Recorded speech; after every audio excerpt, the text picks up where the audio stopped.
Greetings, everyone. Welcome to the Monroe County Council regular session meeting. I'm Eric Spoonmore, President of the County Council. It's 5:31 p.m. on Tuesday, August 11th, and we are now called to order. As we have done here lately on Zoom, I'll do a roll call of council members present at the meeting this evening.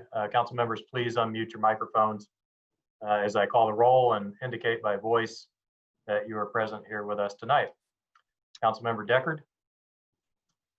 As I mentioned earlier, Mr. Deckard will be joining us late, I believe. Councilmember Hawk.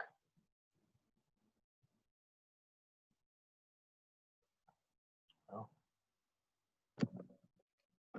Here. Councilmember Hawk. Here. Okay. Can you hear me?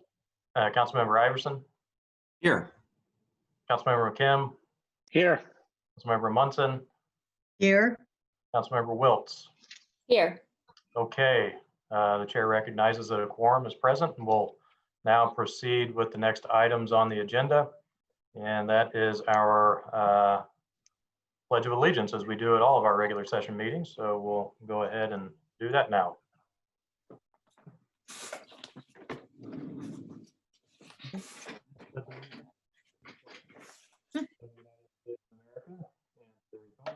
For which it stands, one nation, under God, indivisible, with liberty and justice for all.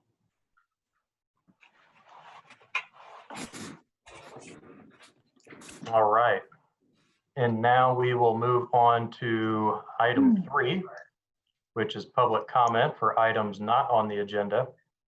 And depending on how many members of the public that would like to make public comment tonight, we may need to divide this item into 2 segments, although it doesn't look like we have a significant number of people here. If we do, I'll propose that we allow a maximum of 30 minutes for public comment in the first segment, which will take place right now. And if we need to add a second segment of public comment for items not on the agenda, we can allow additional comments to be made after item 14 on the agenda later this evening. So for members of the public joining us tonight, if you wish to make a public comment for an item not on the agenda, please use the raise hand feature in Zoom to establish your place in line to make a comment. Each speaker will have 2 minutes to provide their comments. At the conclusion of the 2-minute speaking time, the microphone will turn off automatically to allow the next person in line to speak. Our technical services staff will signal with an audible tone, and I think we'll get a demonstration of that here. There we go. And that will be when you have 30 seconds remaining on your time.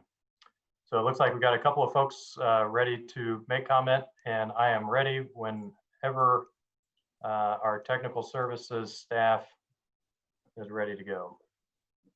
All right. First up is Alex Goodlad. Hello, Mr. Goodlad. Welcome. Hi. I hope you guys are sincerely happy to hear from me. So I just want to mention, you've heard from me enough about other things. I just want to mention that there was some graffiti at the courthouse, but it doesn't say what you would think it would say. It said Blue Lives Matter, and it was on the parking lot. It was permanent graffiti, and I want to talk specifically to Marty Hack, and just say that I think we shouldn't try to generalize each other off of our worst actors, okay? Because I could go on forever about how how that graffiti is totally hypocritical. Because you're supposed to follow the laws, that's what Blue Lives Matter tells us, right? But it's against the law to put graffiti. I don't even have to really explain it that much. But my point is that we as a protester, I advocated against permanent graffiti. I was for chalking things. Chalking I do not view as graffiti. And I just want to see some reciprocation on your end. particular, I would like to see an apology for that, that comment you made about how you're going to need bail money. I think that's kind of uncalled for. I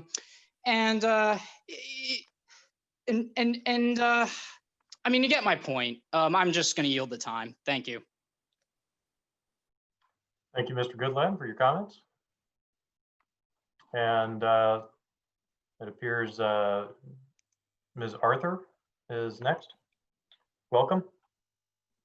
Hi. Firstly, again, I demand all elected officials take the local Black Lives Matter training, not some cut rate, out of town, qualified service provider nonsense. Police, first responders, and EMTs need it too. Council, you've said some words, now where's your action? Secondly, anyone tired of not being able to communicate at these meetings, text or call me at 812-929-0481. I have a group I can add you to.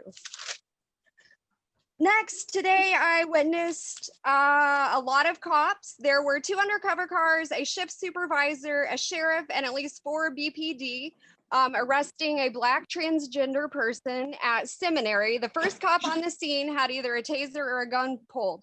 My problem is that no one has time to patrol the south side where there was a drive-by shooting last night. Why did it take so long when my friend Jay's door got kicked in? It took 45 minutes for police to get there because of her last name. Why are catalytic converters being stolen off Habitat trucks? Where are the patrols? I implore you to not fund anything else, especially the jail, with some shady cleaning and maintenance agenda that is not itemized. Also, with qualified service providers, the city could save so much more money if you had several that do each thing. That way you could take bids, how business is typically conducted. And until you fund the local Black Lives Matter anti-racist training, just stop spending money on policing and jails in our community. I yield my time. Thank you, Ms. Arthur, for your comments. And that appears to be all of the public comment that we have for this evening for items not on the agenda. We'll move now to our item number 4, department updates. Are there any department updates for council tonight? Hello, Commissioner Thomas. Good evening, council. I hope you can hear me. I have a few quick updates for everyone, and then we'll end with the 144s, which is my real purpose for being here. But I just want to make the public aware that we are making CARES funding available to county businesses and social service organizations to reimburse them for non-payroll expenses. These expenses must not have been covered by a PPP loan, a city loan, or a county grant, for example. Visit co.monroe.in.us, and it's right there on the homepage. You'll also find an application for an event that will require an exemption to the social gathering limit, and a form to file a complaint about an event or a business that failed to follow the health order. Both of those are also available on the county's website homepage. Also want to ensure that residents are aware that they should sign up for the resident alert system. There's a megaphone on the homepage. You can receive updates about not only severe weather, but new health orders by text or email. You check your preference. And I do want to again thank from the Board of Commissioners, the council for helping with the Township Trustee Assistance Fund, which is for any resident who's facing issues with housing and utilities. We are helping. And if you are any county resident has a township trustee, if you're facing difficulties, please contact your trustee. They're here to help you, and we've helped them out as well. Lastly, we're pleased to present the 144s to the council, and we have a range of recommendations for county salaries. At the low end is the 2.3% cost of living as assessed through the auditor's office for the appropriate term. In the middle is, well, not quite in the middle, but toward the upper end is the Probation officers receiving a 3% increase from the state of Indiana, the unfunded mandate, and the 3.3% for judges. So we are making a recommendation in that range, if you would be so kind. And with that, I will take questions. Thank you, Commissioner Thomas. It could, just to clarify, the 3.3% that the judges will be getting is not a decision that was made by any county officials. That was a state Right. of Indiana Supreme Court. I believe they set those. Is that right? Right, and same with probation Same with officers as well. Same Yes, with probation. both. Okay. Yeah. So that was not anything that county government Right. had any part of. Okay, thank you. Are there any questions that council members have for Commissioner Thomas? And thank you again for being here with us tonight. Councilmember Hawk.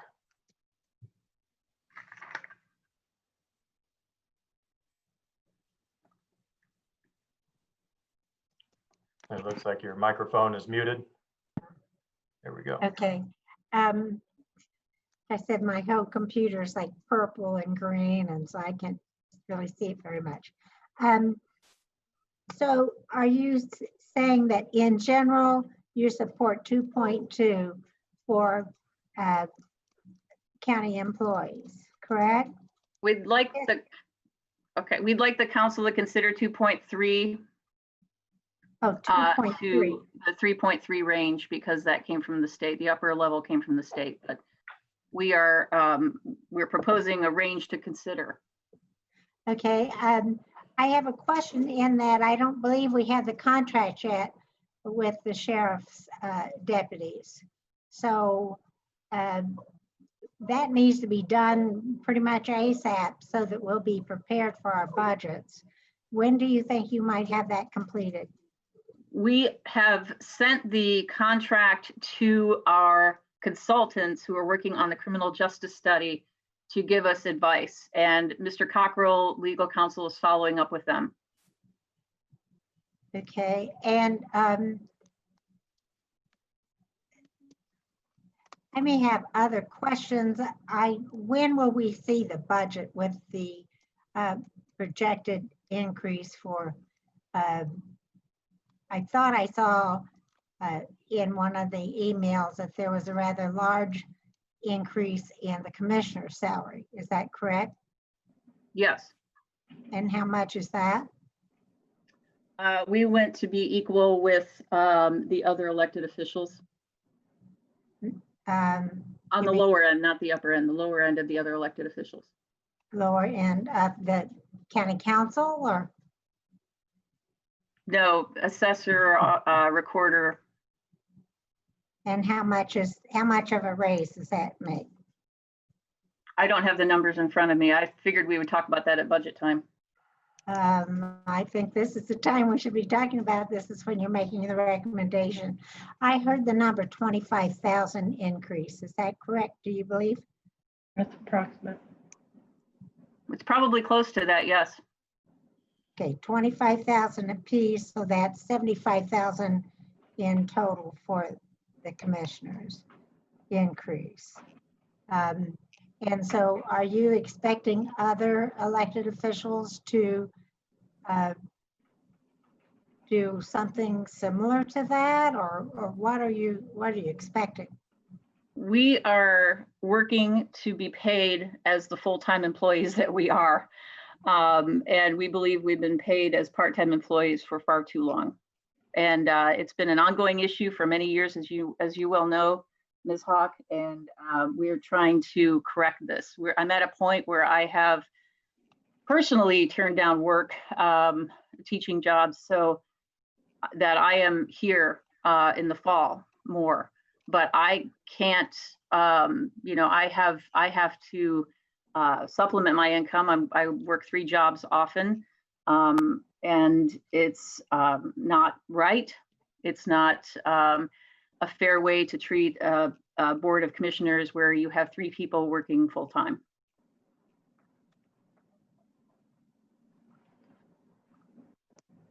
Okay, well, Ms. Hawk had several questions there. I just want to check with others. Are there any other questions from members of council regarding yes, Mr. McKim? That's not so much questions as to comment on the 2.3% that comes from the the previous December to December CPI increase for the Midwest. And that's the benchmark that we pretty much, we always at least try to hit. We at least use that as a benchmark when we're determining cost of living increases. So just so everybody knows where that comes from. So that's 2018 December to 2019 December. Correct. Yeah.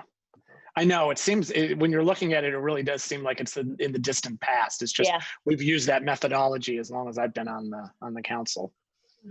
Do we know how the state comes up with their formula, which is quite a bit, about 33% higher, or maybe more than that, 40% higher? Just kind of doing back of the napkin math. It's probably not relevant anyways. I don't know how that, but it often seems quite a bit different from the raises that we give in the county. I do have a question, if Jeff's. Yes. Well, just a point of clarification. My recollection is that last year we did the flat number increase as opposed to a percentage increase for the cost of living. And I believe what I remember was that happens every other year. We switch back and forth. And I'm wondering if there's flexibility in that, or if that's pretty. Yes, there is. Okay. So it's only been practice. It's not codified anywhere. Okay. It's been our practice, but yeah. It's absolutely up to us. Okay. We can say a flat amount. We can say a percentage amount. We can. Hey, come here. Okay, good. I think that's all I wanted to know. Yeah, I'm concerned. I'm just concerned about the outlook and all that. So trying to see what the options are. Well, and Ms. Shell will be able to get us an estimate relatively easy on the different levels, right? Okay. Yes, I will. I just got, as of today, I finally got everybody's budgets, and there were some blanks that needed to be filled in. So I do have all of those now, and I'm working on getting a file together to be able to get it posted out for everyone to see and out for you to see as well with regards to everyone's requests. And I will take the salary amounts that people are requesting and plug that into some formulas for you so you can see how much it's going to cost us with regards to salaries. Great. Thank you, Kim. That would be great. Any other questions or comments for Commissioner Thomas? Okay. And are there any other departments that have updates for us? I appreciate Michelle just kind of gave us a nice update there on what our plans are looking like. Feel free to chime in more if you have any additional information to provide, Kim. Otherwise, yeah, go ahead. Okay. I got the session schedules completed and out to all the departments with the requests for that public comment. So we've made arrangements with TSD and that kind of thing. So I think we're ready to go with our session schedule. Like I said, I've got the budget from everyone. I will be getting those together so that you guys can review them. All of this information as well will be posted to our website. And I've asked the TSD to help with being able to find pages easier for the council. So if you go to the home page and you click on County Council, you'll see underneath County Council, there's a page for budget information, and there's also a page for Sophia Travis. So we'll be able to direct people a lot easier now than trying to hunt down pages. So they can go straight to the website now and click on County Council and they can make a choice. So, but I hope to have all that information up and on the website for everyone here within the next week. Okay, yeah, Ms. Hawk. Yes. I'd like to request that you go ahead and send out the fire district's budget. It may not be, you know, exactly the way you want it or whatever, but it's such a huge difference. And I would like Monroe County Fire District budget, and so that everybody has plenty of time to take a look at it, because I'm hoping that we will include that in a special work session in advance of reviewing it, all the rest of the budgets, because it is a huge difference from what it has been, because they're combining. So we need to review that and make sure if we have any questions that they understand and give them a chance to really explain that budget to us and to the public. So. Okay. Yes, Mr. Iverson. Yeah, Kim, thank you so much for that budget website. I think that bears emphasizing right now, because it's such a great way for us to be transparent about an otherwise tricky situation, the budget process. And I really appreciate all the hard work you've done to make sure that the public has as much information as possible about this process, which really does touch everyone's lives. So I appreciate you doing that. And again, if you go to the county's website, you go to the county council's website, on the right-hand side, there are links to this budget page. And if you go there right now, some of the information is a little outdated, but you do get the statutory citations where you can understand why we have the authority to do what we do. So I think that's just a great resource for the public. Thank you. Great. Any other questions or comments for Ms. Shell?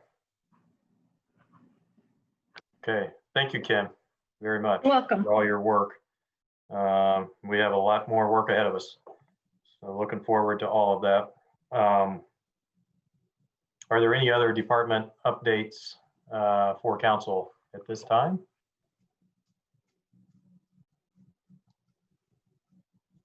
And I do not see any. So we'll move on to our next item, which is item 5, council liaison updates. Any updates from council regarding their liaison? Yes, Ms. Munson. Yes, I actually have 2 matters to cover this evening. First, I wanted to report back to the council at something that you already know from reading the HT, but it's important to provide other information. And that is that the council's recommendation for funding urgent needs for rural fire departments with a portion of the public safety lit revenue for 2021 was turned down by a vote of the full Public Safety Local Income Tax Committee, which met last week. And their recommendation is then to be taken to the city council. It'll come to the county council for a vote, as well as the Ellisville Town Council. As you may recall, the state statute sets up funding priorities for public safety lit revenue to be decided by the committee. It is required that the first funding goes to the public safety answering point, which is our central dispatch. And there was no question about this. Then funds may be awarded to rural fire departments outside municipalities. The remainder of the public safety revenue after that funding is considered is to be divided according to certified shares among the main government units, which are the city, the county, the town of Ellisville, and the town of Steinsville. Those are the ones recognized by the state. Township governments are other government units, but they do not receive funding directly from public safety lit, but their residents do pay taxes for public safety local income tax. The committee members voting for no funding were the 4 city council members and also a member of the Ellisville Town Board who works for the Bloomington Police Department. Your colleagues, Councilor McKim and I, opposed the motion, as you might expect. In essence, the stated reasons for the city supporters being opposed to funding for rural fire departments, which provide fire protection and emergency medical services outside the municipalities, is that they didn't see the needs in their proposals as urgent and did not want to give any portion of the money that could go to the safety of city residents through the certified shares to be used for non-city residents. I spoke about fairness, I guess fairness in quotes, since rural residents would not get any help for their fire departments from the taxes that they pay. In essence, their public safety taxes are helping to support safety for city residents rather than themselves. Councilor McKim and I explained that unlike the city's use of public safety lit funding for supporting fire and police services for the city residents, the county uses the bulk of its certified shares to support the safety of all county residents, including people who live in the city and the county's rural areas.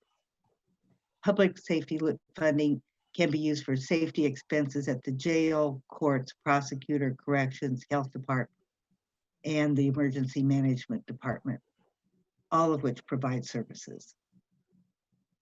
Public safety lit funding from the county share also includes support for the sheriff, which primarily serves the areas outside the city and towns, but it does not include support for rural fire departments because these are funded by other government units, which do not receive the public safety lit revenue. That's according to state statute. I want to mention that I serve the county as an at-large member of the county council, as do my colleagues McKim and Deckard. I want to be as fair as possible to city and town residents, as well as rural residents, in spending their tax dollars. But I'm afraid our colleagues on the Public Safety Lit Committee, who have a narrower range of constituents, do not share this sense of equity. The County Council will have a chance to vote on the Public Safety Lit Committee's recommendation for 2021 funding.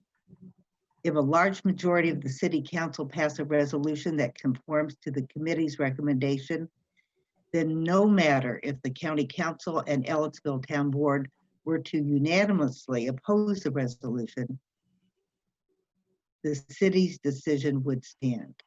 The only way to change the unfair structure of tax decisions is in the state legislature. That's been tried before and probably will be tried again. Along this line, if the City Council moves forward with a vote for an income tax increase, we will be facing the same unbalanced decision-making. Perhaps that will raise enough concern to get the attention of the right people in the state legislature to correct the issues. So there's nothing to be done until we hear from the City Council as to their resolution regarding public safety lit funding for 2021.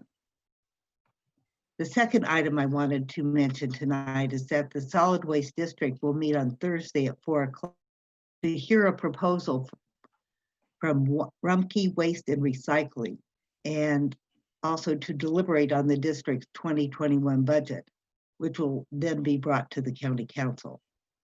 Rumpke's proposal can be seen on the district's website on the public information page. Rumpke is proposing a resource recovery facility for waste and recycling south of Bloomington. The district's role is set out by county ordinance, which specifies whether there is a need for a facility and whether it conforms to the district's solid waste plan. Additional approvals of any waste facility would be required, including the county commissioners, health department, planning and board of zoning appeals, and IDA. So that's just a heads up to everybody. Thank you. Well, I regret that we had received the first part of that report there, Councilmember Munson, but I know that you and Mr. McKim did everything you could to advocate for our rural fire departments. I found the decision of the Public Safety Lit Committee incredibly unfortunate, frustrating, disappointing. I thought the recommendations that were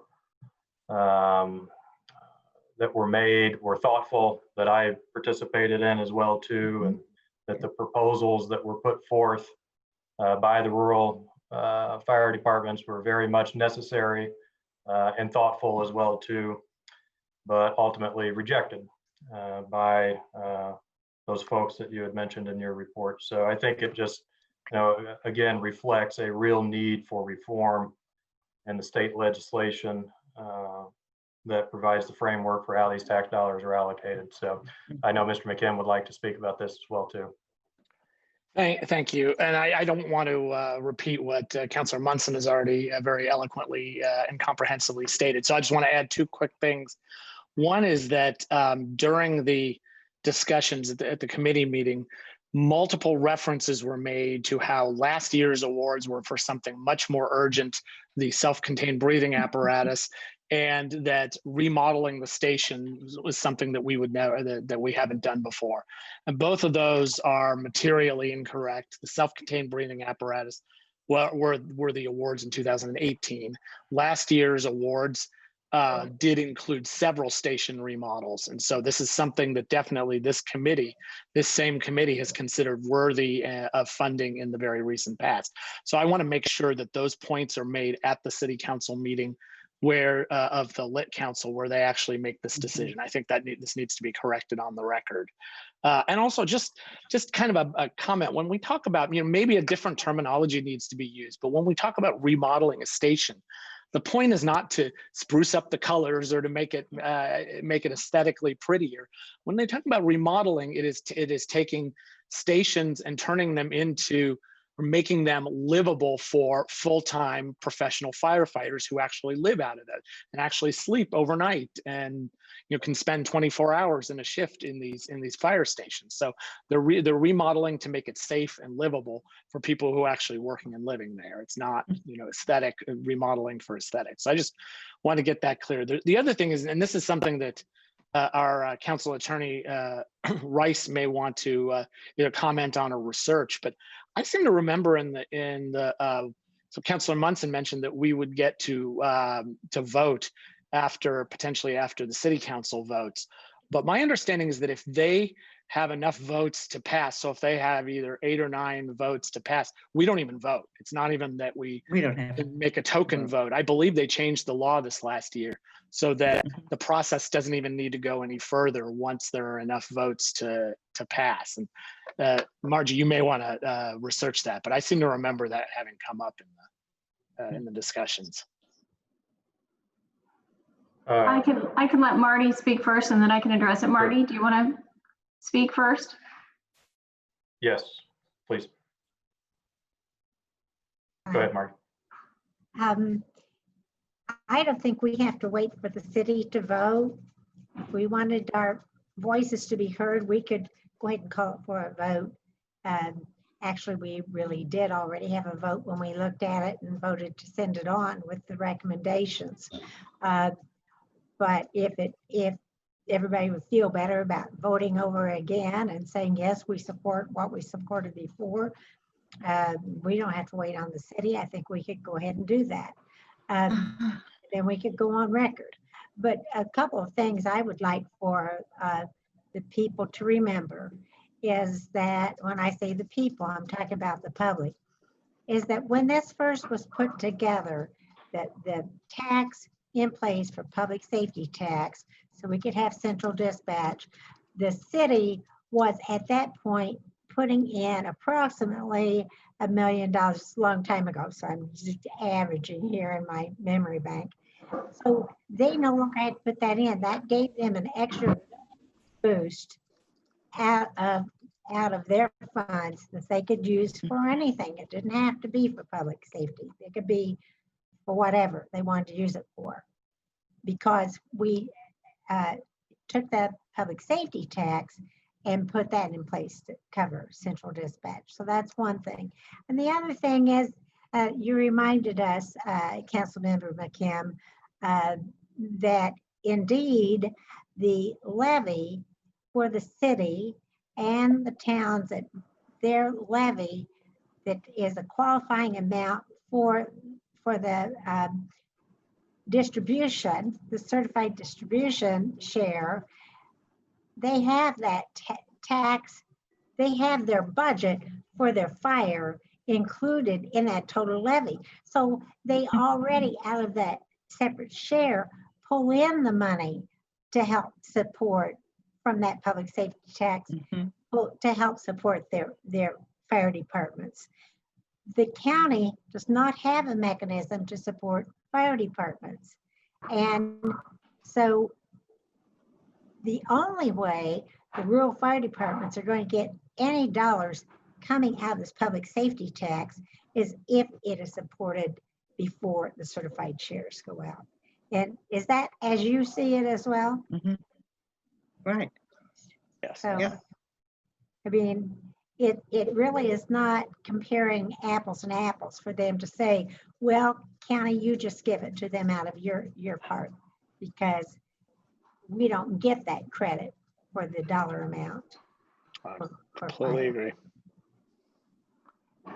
And as to Councilmember McKim's question, I do think Councilmember Hawk is correct that it doesn't matter which group votes first. I can tell you that after that subcommittee vote was made, I did reach out to Stephen Lucas, who's the attorney for the city council, and I said that was just a subcommittee vote forming a recommendation. So the entire local income tax council still has to vote. Is that correct? And he replied, yes, the PS Lit committee was a recommendation that the tax council will need. He wondered if it made sense to organize meetings of the fiscal bodies in such a way that the tax council member, that each tax council member could act one after another on legislation, possibly on the same day, he suggested. And he wondered if that should happen over Zoom. Now, since then, I know he reached out to the auditor to get sort of the vote count. And so that's sort of where we're at. But if you have thoughts about how you would like that vote to go, by all means, share that with me or with Ms. Shell, and we can make sure that we pass those comments along so that the way the votes are handled, it matches with what you guys want to see done. Councilor Hawk. Yes, I also wanted to mention that when you look at the numbers that were presented at your meeting, it literally meant that if Ellisville did not, they are actually going to lose almost $10,000 in total dollar amounts between their certified shares and what they would have got with what their request was from the fire department. So it makes no logical sense to me whatsoever that somebody representing Ellisville would turn down an opportunity to bring $10,000 into their budgets. They don't have huge budgets like we have. And so that I don't know whether maybe he didn't understand, but hopefully if it comes up for a vote in Ellisville, somebody will remind him and show him that it's showing a total loss to Ellisville of 10,000. It was 9,900 and whatever. Thank you. Any further, was that all you had, Ms. Munson? Yes. Okay. Yes, that was enough. Any further liaison updates from council members? Mr. Iverson?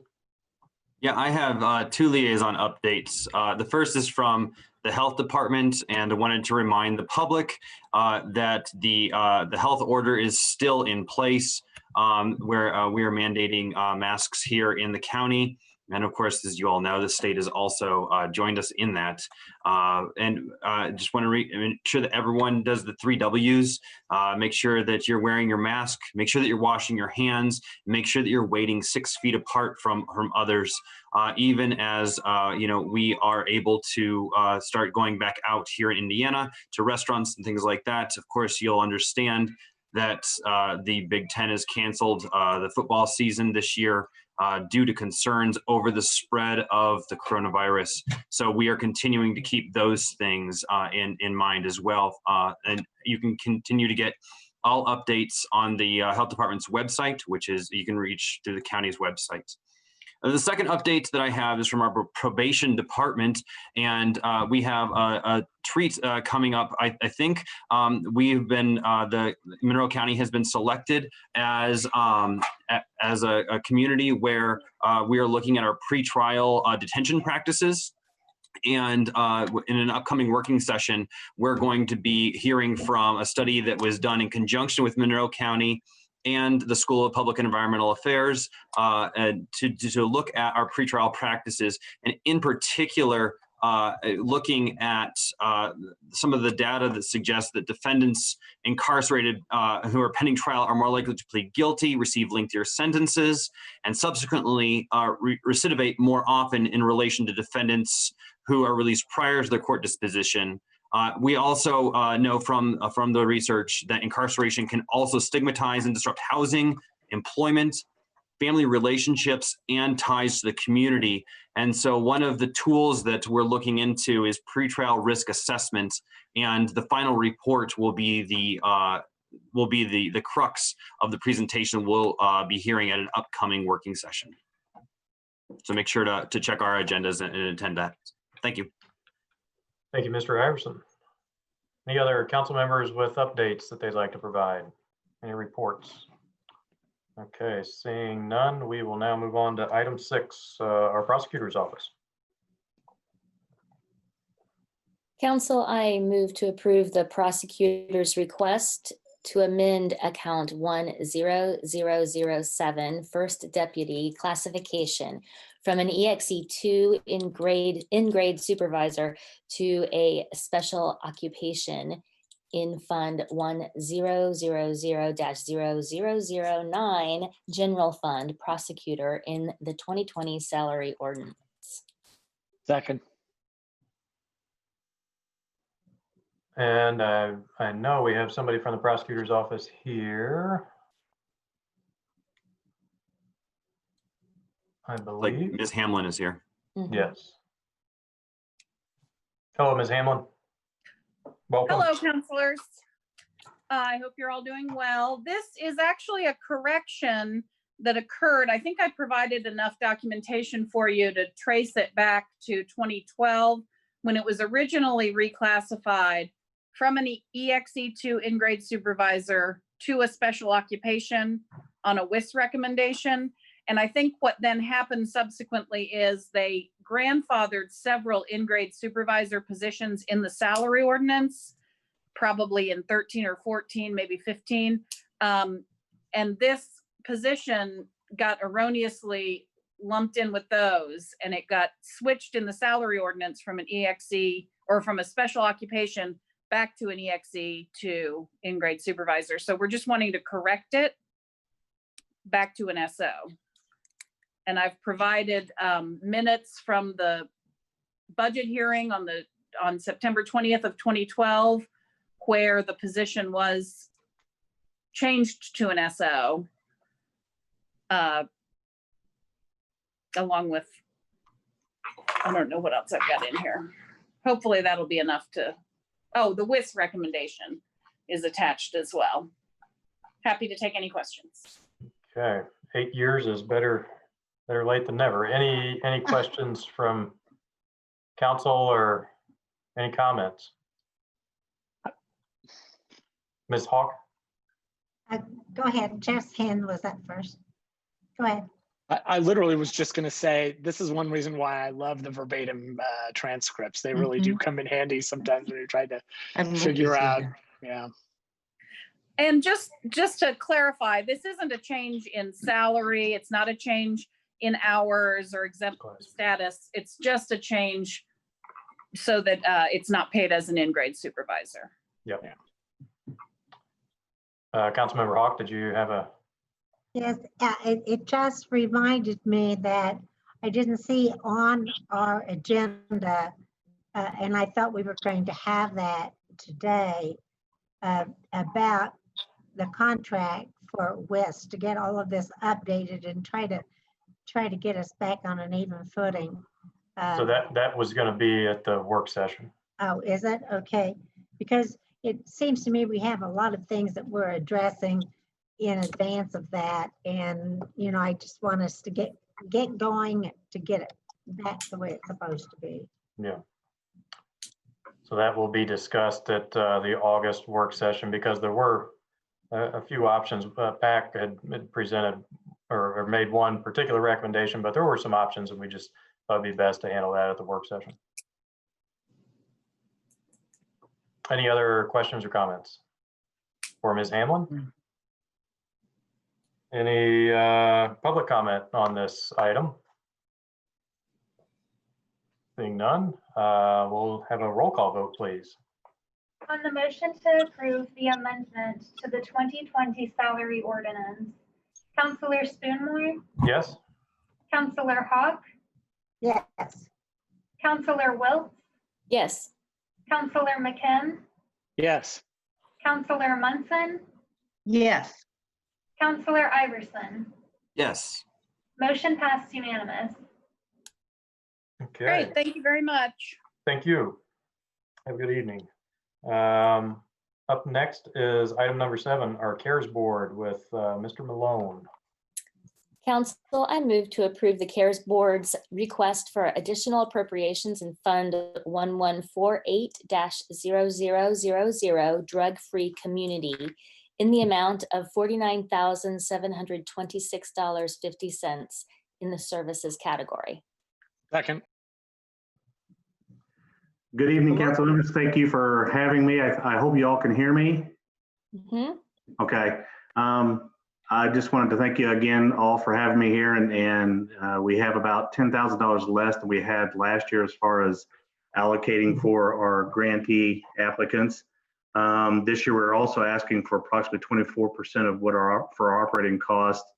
Over the last 5 years, we've only asked for about 10%, and we found that we're going to be falling well below what we will need for operating costs. We're going to ask for the quarter that we are typically supposed to be asking for each year for our grant cycle. This year, our treatment category is going to receive $12,908.83. Our justice category is going to receive the same. Prevention category is going to receive 1 cent more, and our CARES Council is going to receive $11,000 total for operating costs. Just so everybody knows that the CARES Board is the local coordinating council, also known as the LCC for Monroe County and Monroe County Commissioners. Each county in the state of Indiana has an LCC. These councils were established by executive order under Governor Bayh as part of the Drug-Free Indiana mission to support and promote local efforts to prevent and reduce harmful involvement with local or with alcohol and other drugs. The primary responsibility of the CARES Board is to distribute funds to justice, treatment, and prevention programs and initiatives in Monroe County. The process begins with a community assessment each year where we collect data and input about what is happening here in Monroe County.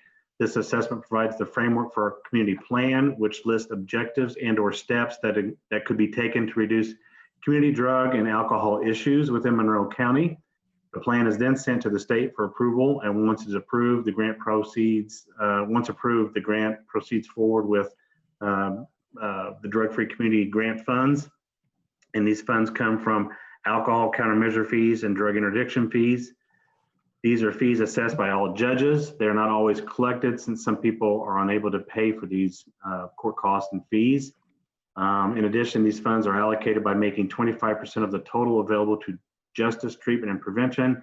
that apply for grants, with the remaining percent of operating costs to be spread across the county or across the three main categories that I mentioned earlier. And again, as I said, this year we're asking for more than we have in the past few years due to the fact that our operating costs, we haven't been asking for nearly what we had in recent past. I'm happy to answer any questions or actually go over the grantees and what they're going to receive if so desired. Yeah, we'd love to hear the grantees and what they'll be receiving. Thank you. Okay. So in the justice category, the Monroe County Drug Treatment Court, it's going to be receiving $2,603.77. This will be to utilize randomized drug tests as intervention tools to monitor offenders' substance use while under the supervision of the drug court program and actually any problem-solving court in Monroe County. Secondly, Monroe Circuit Court Probation, the Community Corrections Department will be receiving $578.15. This will be used to utilize alcohol breath tests as intervention tools to monitor offenders' alcohol use while under the supervision of probation community corrections. Third, New Leaf, New Life for life employment. They'll receive $5,041.70. New Leaf, New Life provides recovery skills to clients who have recently left jail or prison. These funds will go to staff to work with people to help them achieve empowering employment in the community with a focus on people coming out of incarceration. Lastly, in the justice category, again, it's New Leaf, New Life. They'll receive, for this specific life reentry program, $4,685.21. Once again, it's the funds will go to staff to work with those coming out of incarceration, provide diverse supportive services and living skills as they transition back into the community. Our treatment category, first off is the Men's Amethyst House program. They will receive $4,306.71. The men's program provides transitional housing, outpatient counseling, and supportive services to men recovering from addictions. Amethyst House provides drug and alcohol treatment to men, which includes gender-specific therapy groups and intense relapse prevention programs. Secondly, the Women's Amethyst House will receive $4,301.06. The women's program provides transitional housing and outpatient counseling and supportive services to women recovering from addictions and their dependent children. Amethyst House provides drug and alcohol treatment to women, which includes gender-specific therapy groups as well, and intense relapse prevention programs. The last program in this category is Courage to Change. They'll receive $4,301.06. Courage to Change is a sober living environment that provides peer supportive transitional and permanent housing options to people affected by substance use and their immediate family as a way to provide peer-to-peer and transitional recovery opportunities for individuals. Our third category, which is the prevention category, is our first recipient will be Big Brothers Big Sisters. It's a one-to-one program for $4,315.60. This is for youth mentoring organization that matches adult volunteers to a child in a variety of programs. The money will be used for one-on-one program case management service and enhanced teen programming for high-risk teenage youth in Monroe County. Second is the Shalom Center, the Crawford Homes program. They'll receive $4,241.10. The Shalom Community Center provides or operates the Crawford Homes program, which is a 25 one-bed housing unit at Crawford Apartments. These funds are for a half-time position for a licensed drug and alcohol counselor to provide counseling and programming directly to the applicants and residents who are experiencing addiction. Lastly, in the prevention program is the Indiana Recovery Alliance in the amount of $4,352.14. The Indiana Recovery Alliance offers low barrier services and a variety of outreach methods to empower participants to reduce harmful involvement with ATLDs, which is the alcohol, tobacco, and other drugs. Funds for the purchase of naloxone and the creation of naloxone hubs to increase accessibility in local neighborhoods. So those are the grant recipients this year in the amount of $49,750, and I believe it was 6 cents. So I'm open to questions if anybody has any. Terrific. Thank you, sir. Mr. McKim. Yeah, first of all, thank you very much, Mr. Malone. This is terrific. Is there some kind of either a press release or just a list of all these programs and their funding amounts and the descriptions that you just gave that will be available to us and available to the public?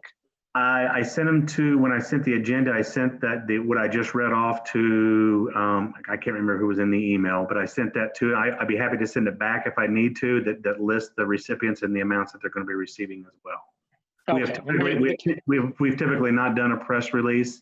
And again, with these different times, we were usually on TV, so I assume more people may have access to that on TV. That may be one reason why you're looking for that. Yeah. No, I'm the council. If the council offices received that, hopefully they can just forward it out to all the council. So that's definitely appreciated. It's not in the packet, but it's great to hear about this. Also, are the proportions, the third, or the essentially equal proportions set by the executive order, or is that determined entirely by the coordinating council? Set by the executive order, so it's 25% for each category. And as I said, in recent past, we've taken less for operating costs. And at this point in time, since we've been taking less for year upon year upon year, we need to have this $11,000 for operating costs for our community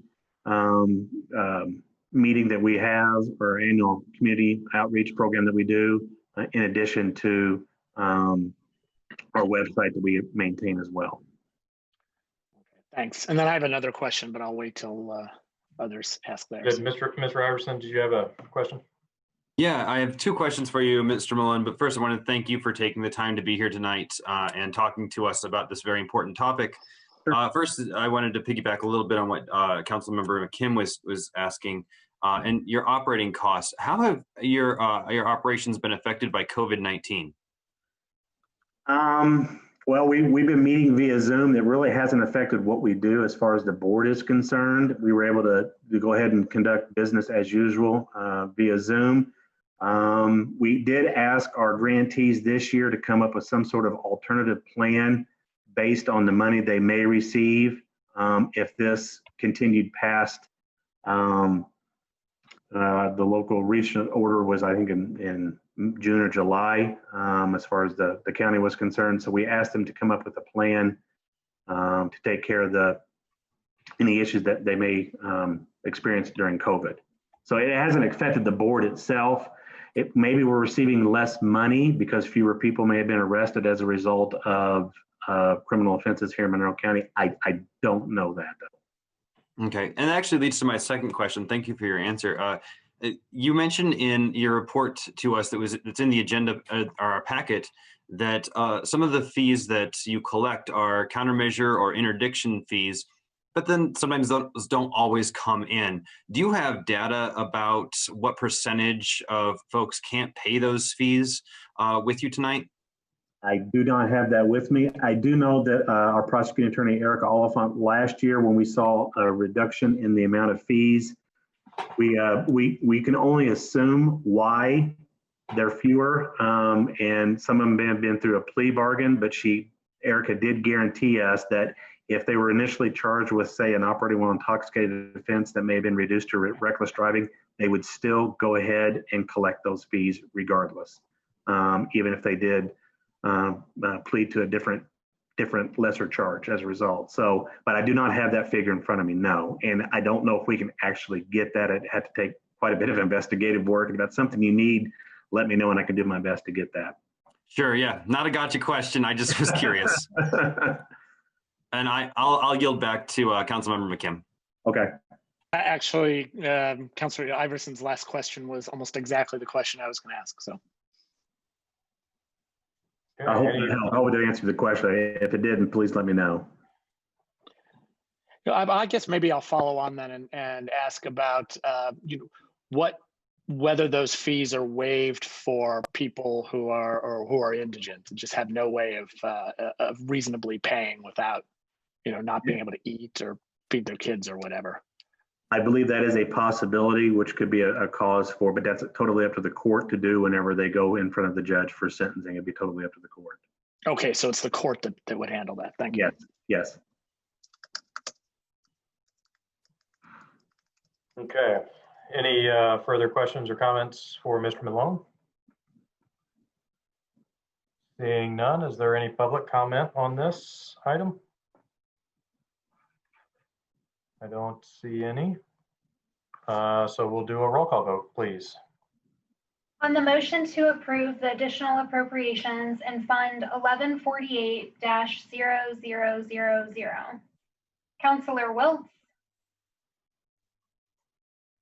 Yes. Counselor Iverson, Yes. Counselor Spoonmore, Yes. Counselor Munson, Yes. Counselor Hawk, Yes. Counselor McKim, Yes.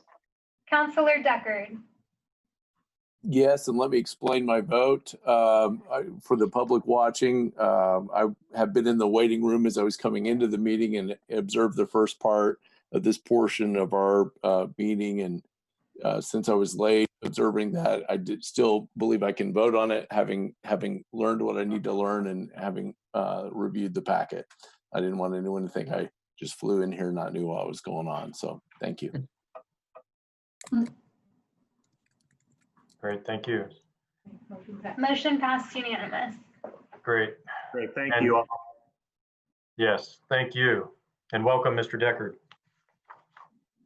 Okay, so we will now move on to item 8, our Commissioner's Office. And I believe Ms. Purdy is here. Council, I move to approve the Board of Commissioners' request for an additional appropriation in Fund 1170-0307, Public Safety Lit Fleet, in the amount of $20,000 in the services category. Second. Welcome, Ms. Purdy. Yeah, good evening.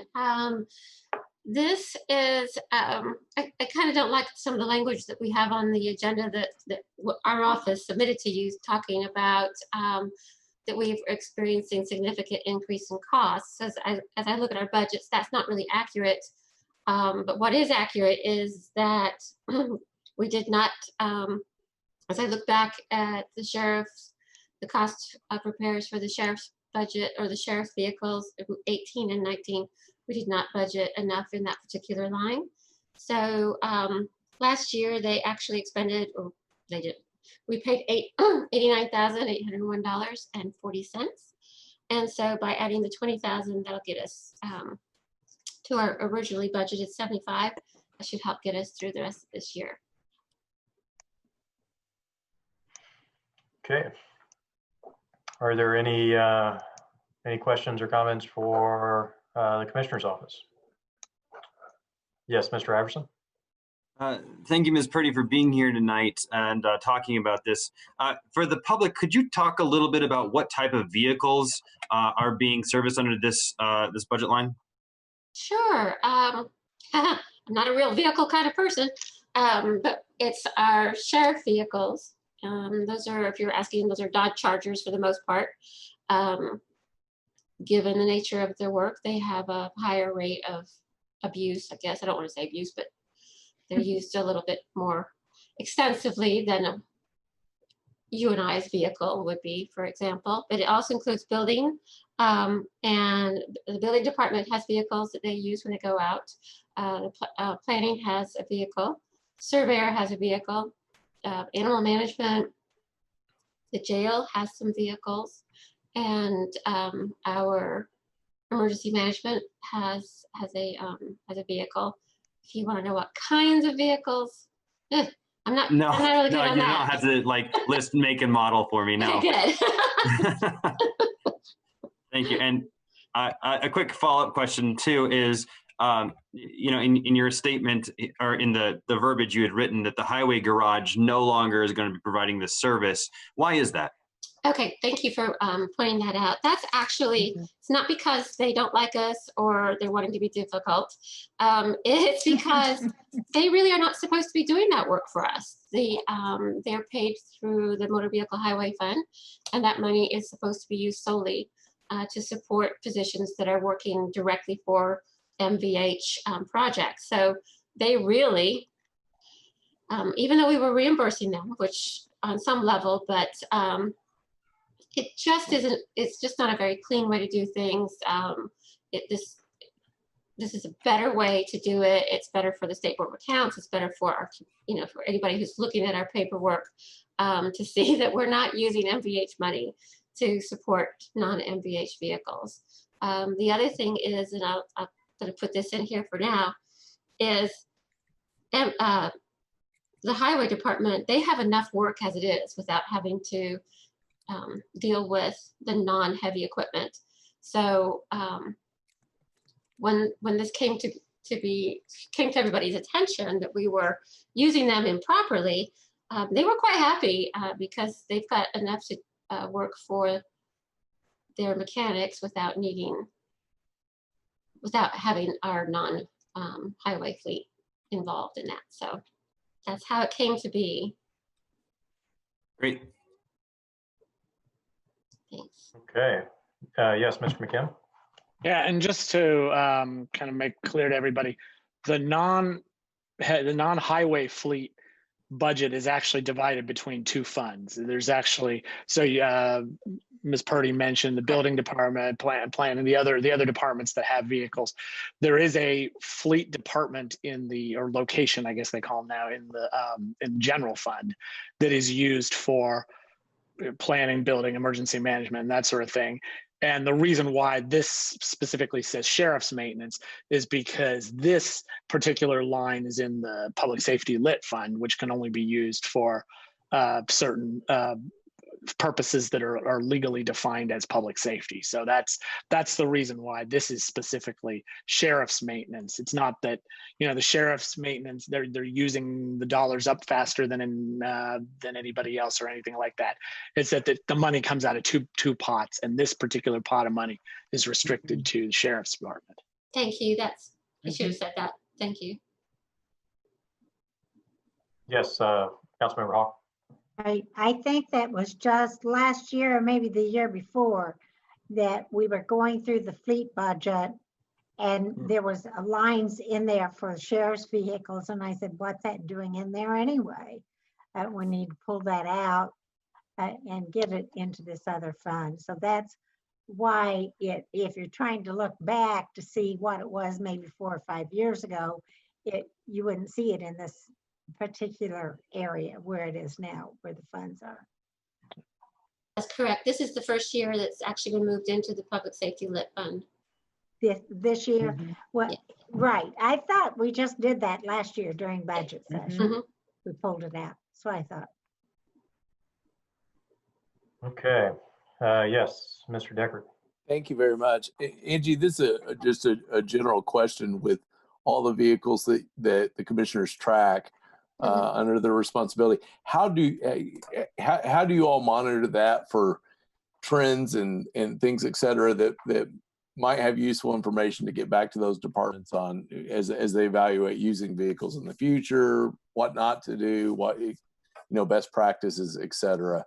How does that all work in such a big county as what we've got with this big a fleet? Well, that's a fabulous question, and it entirely supports what I have submitted for our budget for 2021. At this point in time, the answer to your question is we don't have that information, but we need that information. We should have that information. We should, there should be consistency in getting our vehicles maintained, having just general oil service done, making sure that they are in fact functioning appropriately and safely for all of our employees. I mean, these are vehicles that we allow our employees to go out in, and I think that we have a responsibility of ensuring that our employees are safe, but then and also our community, because you don't want something bad to happen to a vehicle that could hurt somebody just by a malfunction of the vehicle. That's what I'm trying to say. Thank you very much. Thank you. Any other questions or comments for Ms. Purdy? Okay, is there any public comment on this request? Seeing none, we'll have a roll call vote, please. On the motion to approve an additional appropriation in Fund 1170-0307, Councilor Munson, Yes. Counselor McKim, Yes. Counselor Deckard, Yes. Counselor Hawk, Yes. Counselor Spoonmore, Yes. Counselor Iverson, Yes. Counselor Wiltz. Yes. Motion passed unanimous. Thank you. Okay, we'll move on to item 8B now with the commissioners. Council, I move to approve the Board of Commissioners' request for a category transfer in Fund 1186-0068 Rainy Day Commissioners in the amount of $45,000 from the services category to the supplies category. Second. Hi, Ms. Purdy. Hello. Again, this is pretty straightforward. This is the rainy day fund that you guys actually set up for the commissioners, and I think yourselves are helping some members of our community with it. The way the money was broken down was, I think, equal amounts were distributed between supplies, services, and capital, and we just need more money into the services or the supplies line. Sorry. Okay. Any questions about this request? Yes, Mr. Iverson. Yeah, Angie, what exactly are the supplies that are needed at this point during the pandemic? Why now, and what exactly does this do? Okay. So this all came about because of the pandemic. The appropriations in this particular fund came about directly as a result of the pandemic, and the council determined that we would put that there would be like $45,000, I think, made available in, no, it was 25,000. We've already expended 42 in emergency supplies. Those kind of things are PPEs, masks, disinfectants. Those are the basic supply kind of things. I'm trying to think. I'm looking around my office. It's like cloths in which that we use to clean off our desks. With the disinfectant spray. That is primarily what has been used at this point in time. But those supplies will also be, as we've gone under this mask mandate that you brought up previously, we also offer them to our community. They can come and we will give them masks at the door at the courthouse. So it's an ongoing at this point in time, since the pandemic has not left us, and we have people who still need PPE supplies. Just to clarify, this funding not only provides PPE for county employees, but also for residents who are not able to obtain their own masks since the county has its mask mandate. Correct. Yes. Thank you. Mr. McKim. Yeah, and I just wanted to clarify, when we did this appropriation, we put the money in services just kind of as a placeholder, with the idea that we didn't actually know at that time really what exactly the money would need to be spent for. We just wanted to make it available, with the idea that now since it turns out that a lot of the money is being spent on supplies, we're sort of transferring it at some degree after the fact. So that all kind of makes sense to me. And then I just wanted to clarify that all of this will be at least requested through CARES Act fund, or requested for reimbursement for CARES Act funding, correct? Definitely. Okay. I think actually we're going to submit some of this initially to FEMA, get 75%. Okay. Just that way it leaves some more of the CARES available for our community. Great. Does that make sense? Yeah, that's great. Councilor Deckard. Thank you very much. I wanted to ask Angie, I know the commissioners work very hard to get masks for the polling places that we had on election day. Would you envision some of this money might be used similarly with masks like that for the fall? It appears that our system is at this point staying the way that it has with more polling places. Well, certainly. That's definitely something that we would be more than happy to help provide for the election. Okay, and thanks to the commissioners and other county officials. I know there was a few of us passing them out. We're trying to get that accomplished. So thank you. Yeah, the commissioners and I think all of county government, the officials have been just fabulous. I'm always proud to say I work for Monroe County, and for you guys, you can make a very hard job a very good job, and I really appreciate you guys, and I hope our community understands how much you guys really do.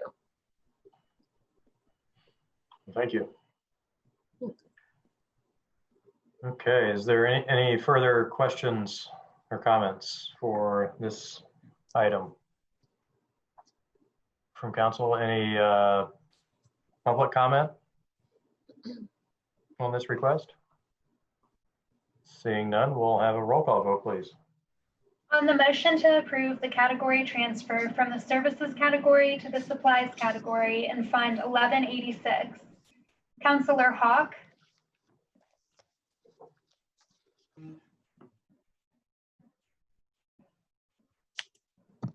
Yes. Councilor Deckard? Yes. Councilor Iverson? Yes. Councilor Wiltz? Yes. Councilor McKim? Yes. Councilor Munson? Yes. Councilor Spoonmore? Yes. Motion passed unanimous. Okay, we'll move on. Thank you. Move on now to item 9 with our probation department.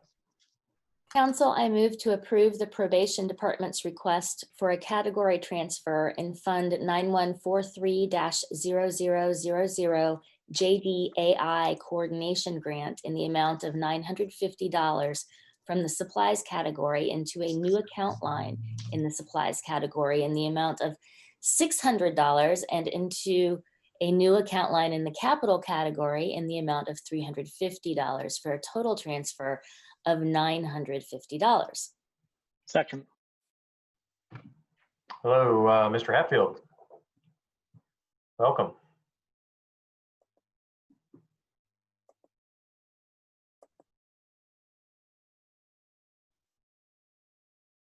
Hello, Council. Actually, Jeff Hartman from our department is going to present this item for us tonight. Yes. I do not see Jeff Hartman in the attendees list. Is it under just circuit?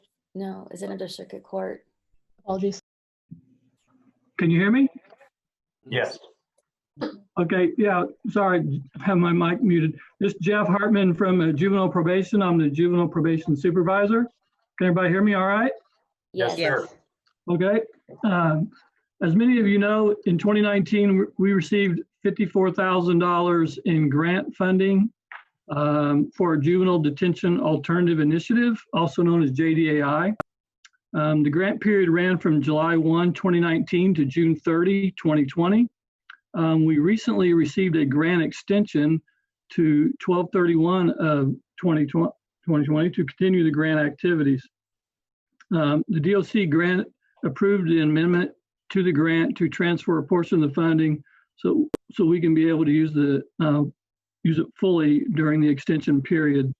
I'm here tonight requesting to move some appropriations to new categories based on the approval amendment, because the majority of our activities will not be in person for the rest of this year, and we are repurposing funds to support data to help guide decision making and support additional trainings for our criminal justice partners in the community. Thank you for considering these transfers, and always we appreciate your support. Thank you, sir. Are there any questions or comments from Mr. Hartman? See Mr. McKim's hand first, and then Mr. Iverson. Yeah, just wondering what kind of trainings. The first training is for data visualization through Gottlieb and Wirtz, who are going to provide us some, hopefully some money to enhance our data at our JDAI meetings.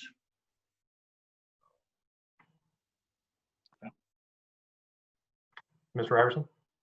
Yeah, thank you for being here tonight and taking the time to update us on this really important program.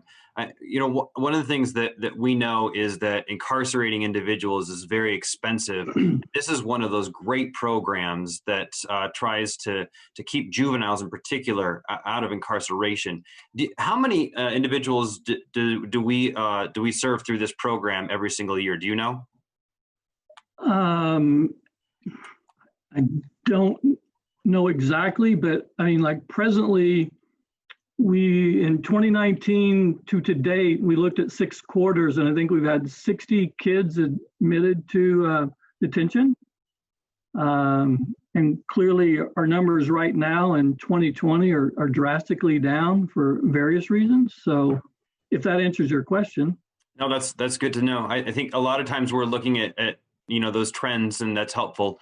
And wanting to also just always trying to quantify these programs, and I think this is a great example of a program where we're using data and to try and make decisions, and that's actually what your program is doing. But this is funded by the Annie Casey Foundation. They do a lot of really good work, and this is one of their programs, and I'm really happy to see that this is here in Monroe County.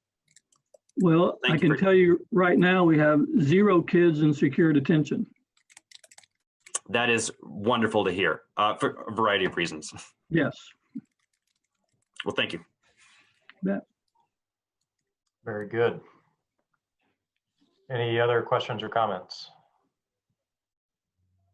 Any public comment on this request? Seeing none, we'll do a roll call vote, please. On the motion to approve the category transfer from the supplies category to the supplies and capital categories and Fund 9143 and simultaneously create new account lines. Councilor Iverson? Yes. Councilor Spoonmore? Yes. Councilor Munson? Yes. Councilor Deckard? Yes. Councilor Wiltz? Yes. Councilor Hawk? Yes. Councilor McKim? Yes. Motion passed unanimous. Okay, we have one more request here from probation. Yes. Let me go ahead and make a motion, if that's okay. Council, I move to approve the probation department's request for a category transfer in Fund 9145-0000 JDAI Programming Grant in the amount of $5,760 from the supplies category to the services category. Second. Okay. We have a motion and a second. And we have some additional background on this request. Yeah, it's kind of in line with the first one. We're trying to spend out some line items to zero balance that was earmarked for in-person meetings. And if you've ever been to any of our JDAI in-person meetings, we market good data and good communication and good food. So clearly, without being in person, we've had to get innovative on ways to move money around in order to spend that money down by the end of the year. Great, thank you, sir. Any questions or comments for Mr. Hartman? Seeing none, is there any public comment on this item? Seeing public comment either, we will do a roll call vote, please. On the motion to approve the category transfer from the supplies category to the services category in Fund 9145, Councilor Wiltz? Yes. Councilor Munson? Yes. Councilor Hawk? Yes. Councilor Iverson? Yes. Councilor McKim? Yes. Councilor Spoonmore? Yes. Councilor Deckard? Yes. Motion passed unanimous. Thank you. Thank you. Okay, up next is item 10. Council, I move to approve the Correctional Center's request for an additional appropriation in Fund 1000-0380 Jail in the amount of $5,000 in the supplies category and $15,000 in the services category for a total appropriation of $40,000. Second.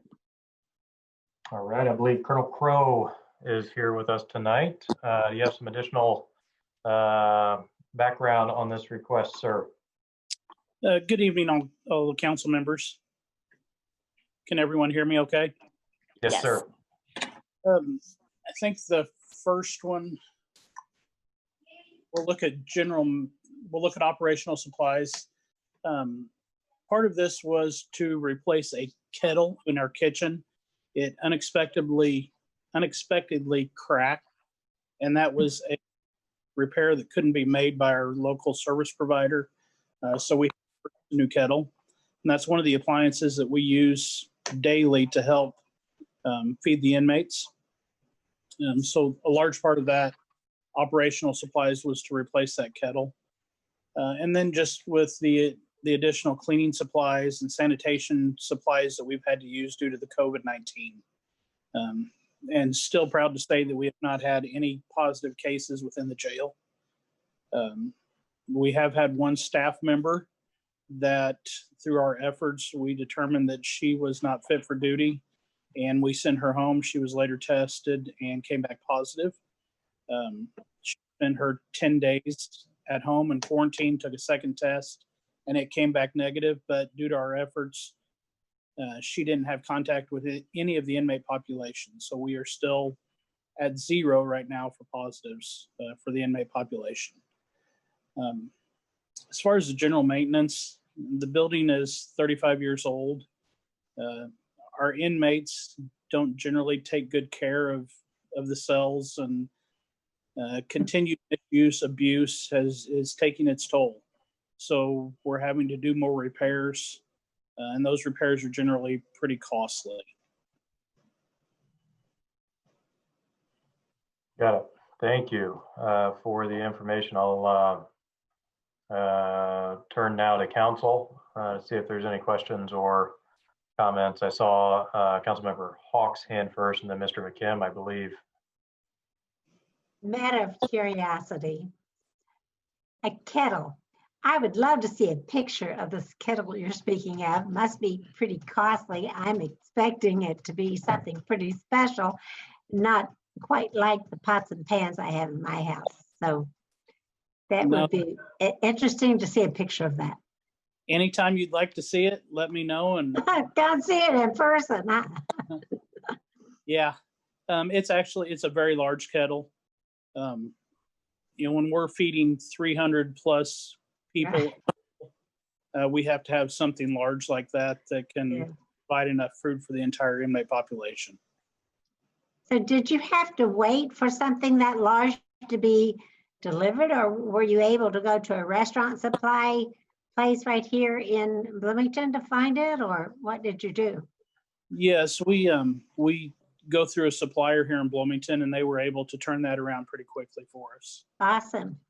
And they're also the ones that do the maintenance for us. So they maintain a lot of our kitchen appliances.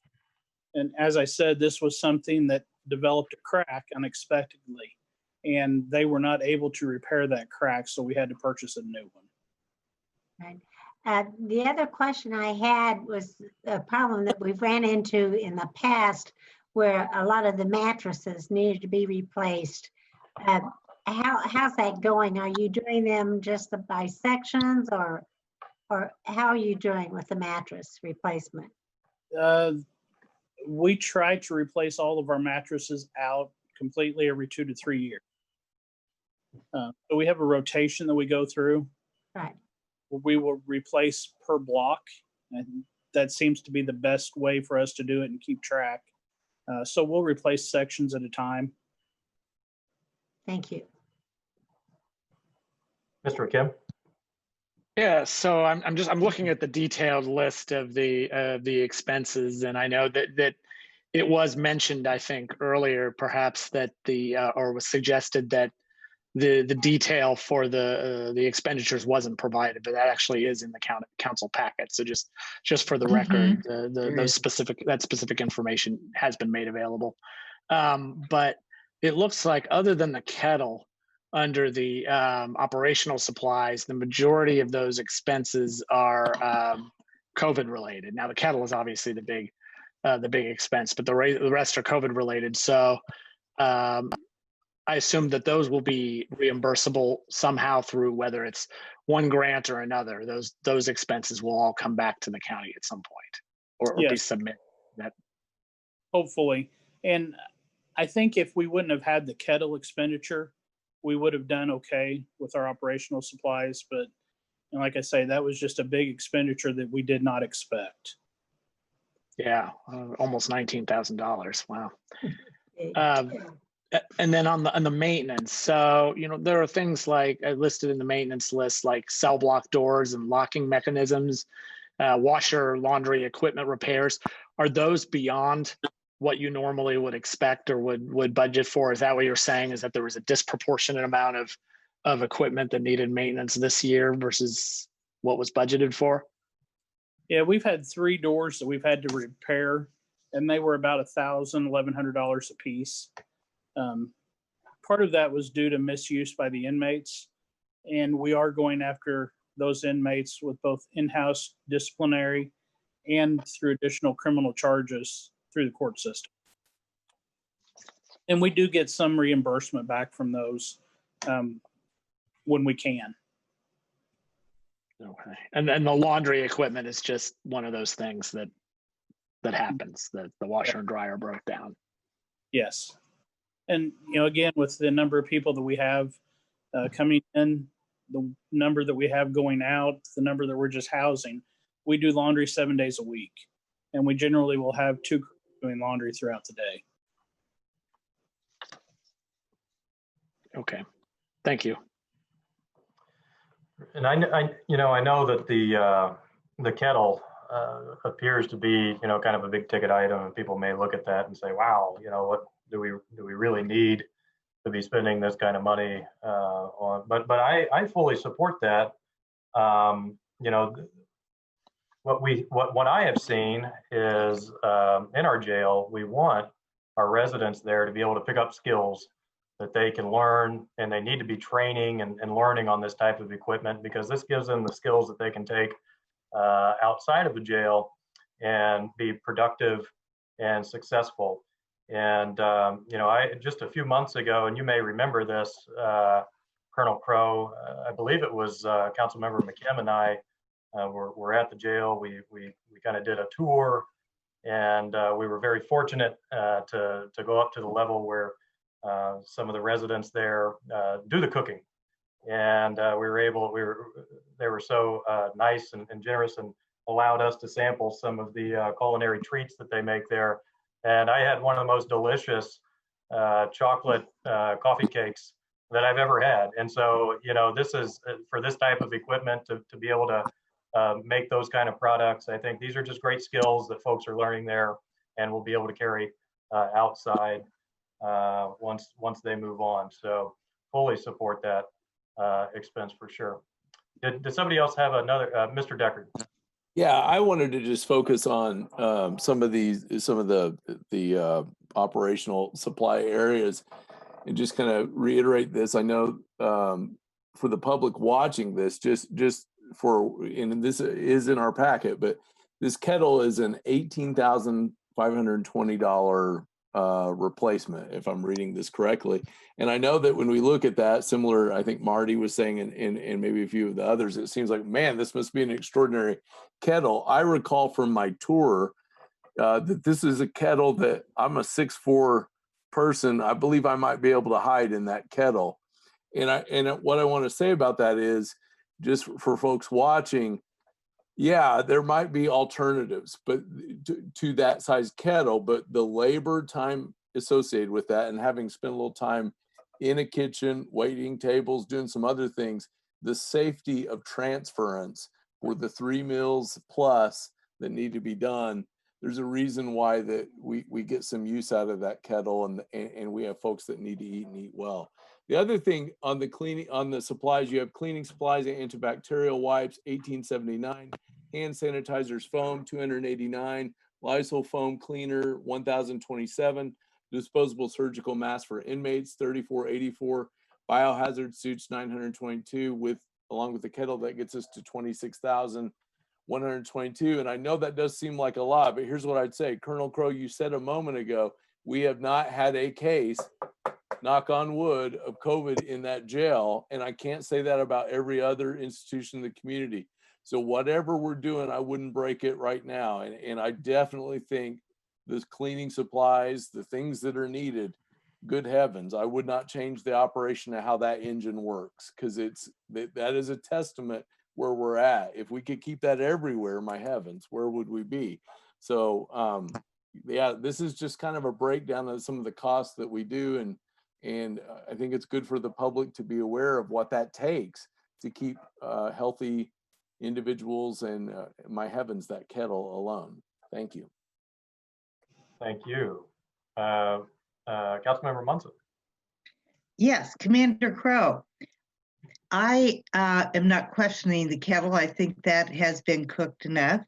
And my question has to do with actually the accounting of the supplies that are needed as COVID-related expenses.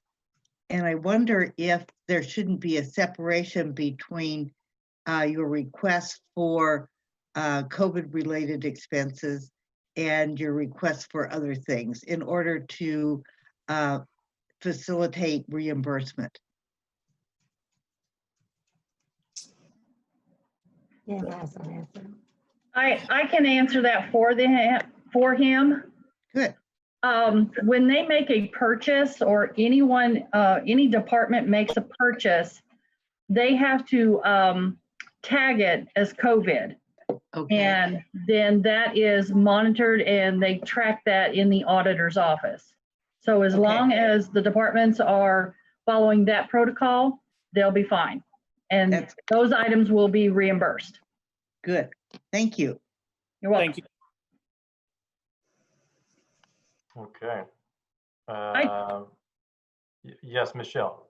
I would like to ask Commander Crow, with regards to your kitchen, the appliances, you know, even like your washers and dryers, do you have a maintenance program where things are rotated out and new ones are purchased or anything like that? I haven't noticed anything with regards to your budget with regards to, you know, replacement. We don't. We try to repair them as long as we can until they just don't work any longer. With the expense of some of the items, you know, dryers, kettles, we have to do something like that and just try to repair them. And I think we've done a pretty good job with repairs on a lot of the items, trying to keep some of the items going as long as they have went. Okay, thank you. I was just concerned and wondered if we needed to look into doing that. And I think that's something that we've discussed, maybe trying to talk with the commissioners and doing something with them to get some type of a line to where we can purchase new items, similar to what they do with the vehicles. Okay. Okay, thank you. Any other questions or comments for our jail commander? Seeing none, we'll move and see if there's any public comment on this item before we take a vote. Is there any public comment? Looks like we have Mr. Goodlad.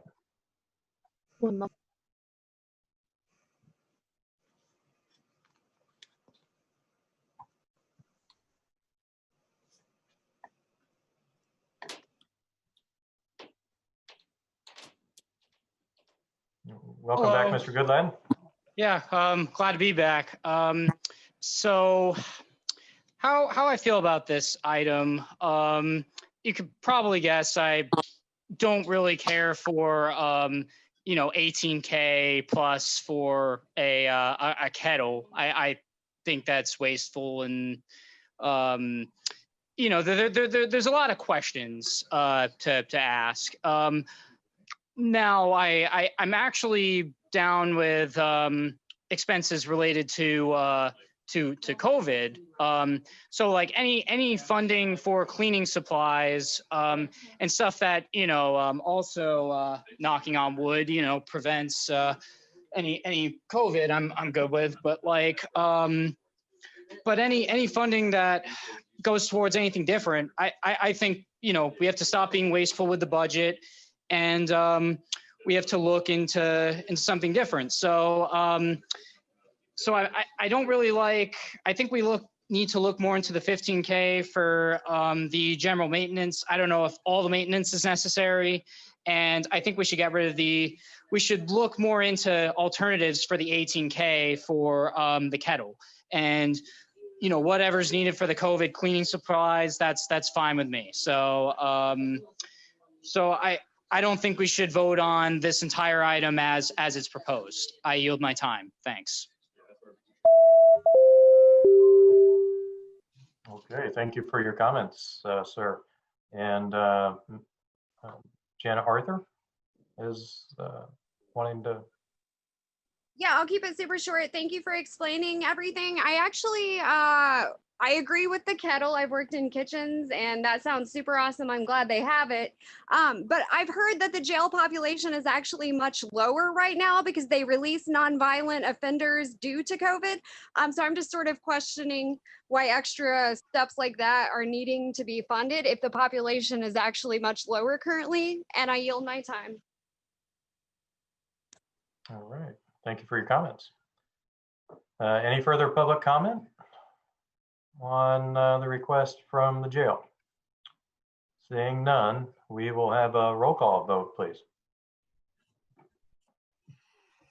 On the motion to approve the additional appropriations in Fund 1000-0380, Councilor Hawk? Yes. Councilor Wilkes?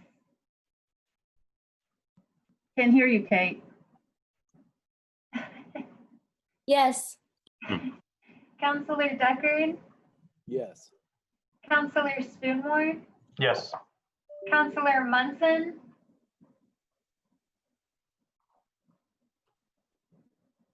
Can't hear her. She stated your name. Councilor My name? Munson? Yes. Councilor McKim? Yeah. Councilor Iverson? Yes. Motion passed unanimous. Okay, thank you. So now we will move on to item B. Do we have a B? No, we don't. Yes, we do. We have a B. Item B. On this one, we could go either way, right? We're given a choice of motion. Do we want to discuss it first and then read the appropriate motion, or do we want to do them? Okay.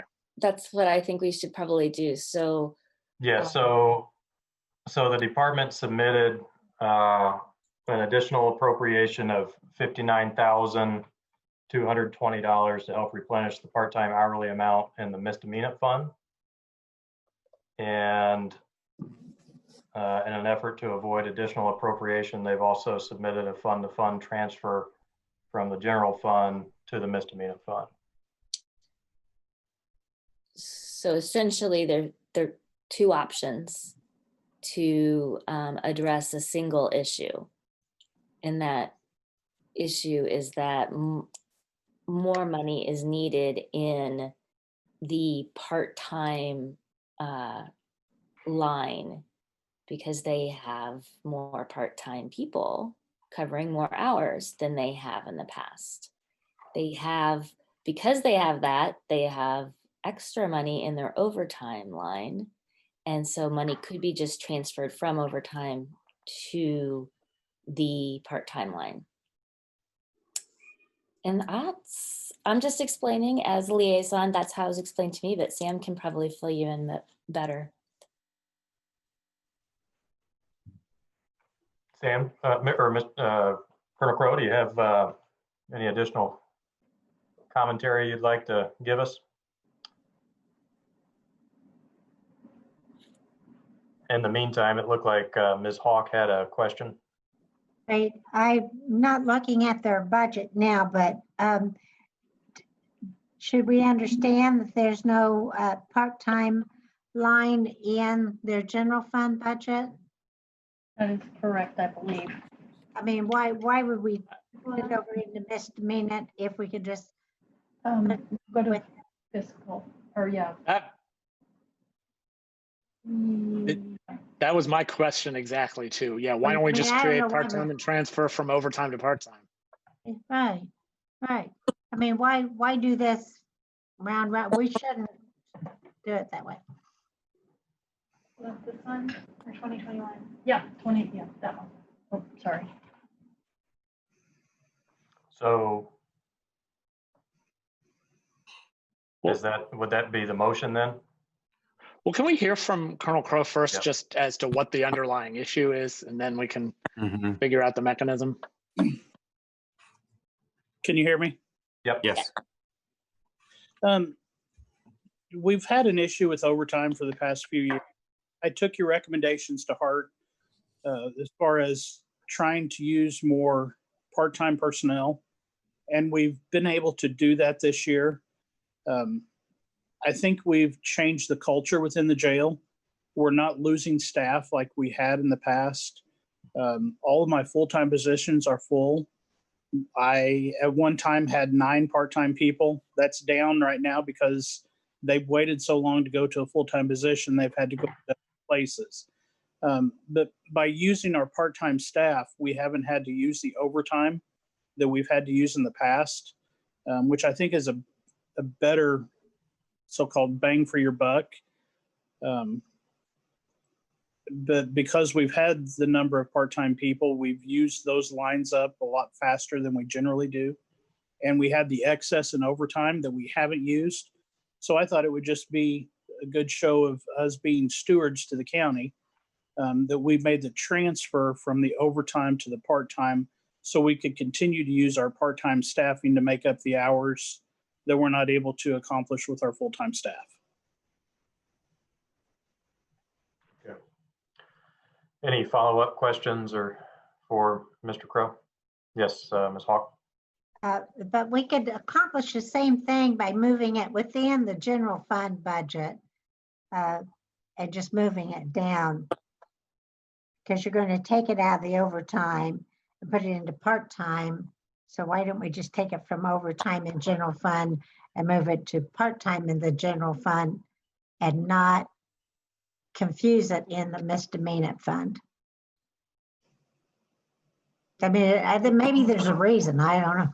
Kim looks like she has things. I mean, let's, Mr. Crow, did you want to respond to that question first, and then we'll go to Mr. McKim, and then I really think Kim could probably answer better than I do. Go ahead, Kim. Okay, a couple years ago, they moved all the part-time from the general fund into the misdemeanor. So we haven't had a part-time line in the general fund for the jail for the last couple of years. So you'd have to create a line if you did that. And I think the reason was just so because they were doing part-time from one place and just trying to keep the general fund amount down. So you totally can go ahead and create a line in the general fund for part-time and move an amount in there. That's the direction we ought to go.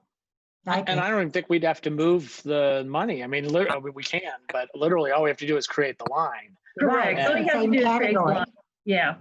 Well, although would we have to move the money that's currently in the misdemeanor fund part-time line back into the general, or could they just spend from both? They can spend from both, and then when one is completely depleted, then they do the from the other fund. I ask that you approve the transfer of funds because accordingly, I believe you are supposed to approve any amount moved out of overtime into another line. But that's the only one. because you guys wanted to keep a handle on how overtime money was being spent. So it has to be approved. I think generally the concern was the other direction, money moved into overtime lines, but Yeah, that's right. fine. But yeah, either way, We can certainly, yeah. Council, I move that we create line 17801 part-time in the general fund 1000-0380 and transfer $62,000 from line 17101 to this newly created line 17801 part-time. Second. A motion and a second. Do we have any questions or comments on Mr. McKim's motion? Only that I wanted to, just reiterate that the Commander Crow is doing exactly what we did ask him to do, and we had concerns about overtime that was growing uncontrollably for several years, and that has clearly been brought into control. So we really appreciate that effort and its success. So before we do anything on this motion, do we need to address the previous motion that was on the table? There wasn't. There was no previous motion. Okay. It was just a discussion. Nothing has been made a So motion. Kate never made a motion. Okay. Kate never made a motion. Okay. Got it. Ms. Munson, did you have a question? No, I just think this is the neat way to handle this. Very simple. Okay. Yes, Ms. Wiltz. I'd just like to check in with Commander Crow to make sure that this is, he doesn't see any problem with this or complications or has any questions about it. No, I think it's fine. And I'm sure that if we have any issues, I can get in touch with Kim and she can work us through it. So, okay, great. Thank you. Yeah. Yes, you can call me anytime. So thank you. Okay. Any other questions or comments? Any public comment? Seeing none, we'll do a voice vote or a roll call vote. I'm sorry. Councillor Hawk, Yes. Councillor McKim, Yes. Councillor Spoonmore, Yes. Councillor Iverson, Yes. Councillor Wiltz, Yes. Councillor Munson, Yes. Councillor Deckard. Yes. Motion passed unanimous. Great. Thank you all very much. Thank you. Okay, we'll move now to item 11. Council, I move to approve the court's request for an additional appropriation in Fund 1170-0225, Public Safety Lit Courts, in the amount of $42,812.83. Okay, we have a motion and a second. Hello, Ms. Abraham. Hi there. How are you guys this evening? Great. Okay, what this is this is our ASI guards. So we have a guard at our front door here at the Justice Building. We have a couple at the Curry Building, and we have a few down at the Community Corrections. So they run our magnetometers. They provide the safety at the front entrance, make sure no weapons or anything get into the three buildings. Part of this, I saw I didn't type in here, but part of this is mine and Dave Gardner's error. When we submitted our budget for this year, we both inadvertently added in 26 pay cycles instead of 27. So that was part of this amount. But the majority is, I think it was in October, Dave Gardner came to me and informed me that the commissioners agreed to an increase in salary, the hourly rate for those guards, which in October obviously came after my budgets was already submitted. So when we did the calculations, that shows that I am that $42,812.83 shy then to fulfill the 2020 budget for this year to pay out those those guards. So I'm asking for additional appropriation so we can continue to keep those guards through the end of this year. I have put that into my obviously budget for next year, so it will be corrected. But this is to get me through this year. Very good. Thank you. Any questions or comments on this request? None? Okay. Any public comment? Seeing none, we will have a roll call vote, please. On the motion to approve an additional appropriation in Fund 1170-0225, Councilor McKim, Yes. Councilor Spoonmore, Yes. Munson, Yes. Councilor Hawk, Yes. Councilor Iverson, Yes. Councilor Deckard, Yes. Councilor Welch. Yes. Motion passed unanimous. We've got one more item here for the courts.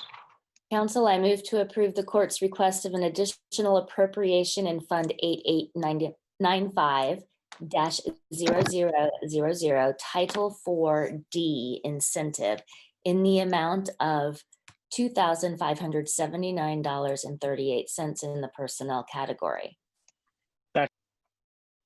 Okay, this is for Commissioner Raper's salary, and he is paid 75% of what a judge's salary is. And the judges are paid from July 1 through June 30th. And this year, back in June, the county council decided that his raise would also go in effect on July 1, like when the judges, their salary goes up. So obviously I am short then in his line item to pay him out for the rest of his salary here.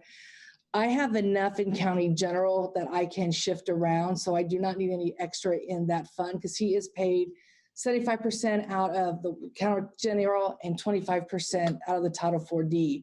So this is the amount that I am short of Title 4D because I do not have anything else in that fund for me to shift around.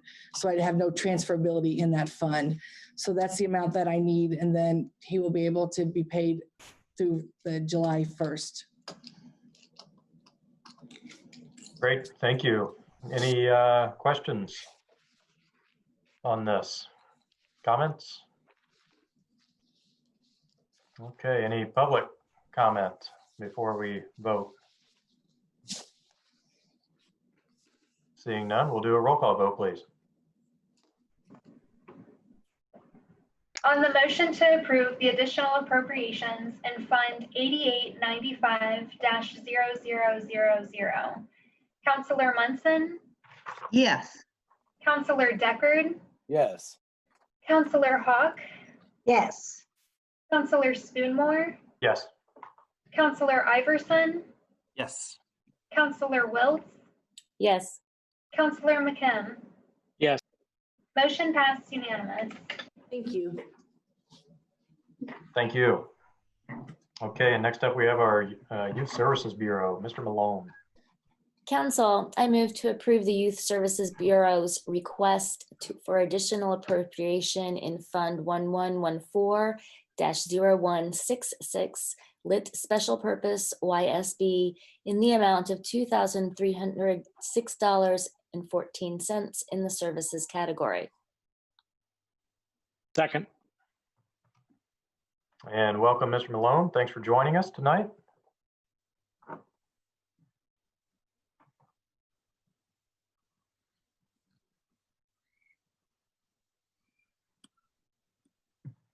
You may need to unmute. Yeah, I think There I we just go. got, I believe I just got unmuted. Okay, there we go. All set. I'll start over, sorry. We are here today because we are getting ready for the 2020 Monroe County Childhood Conditions Summit.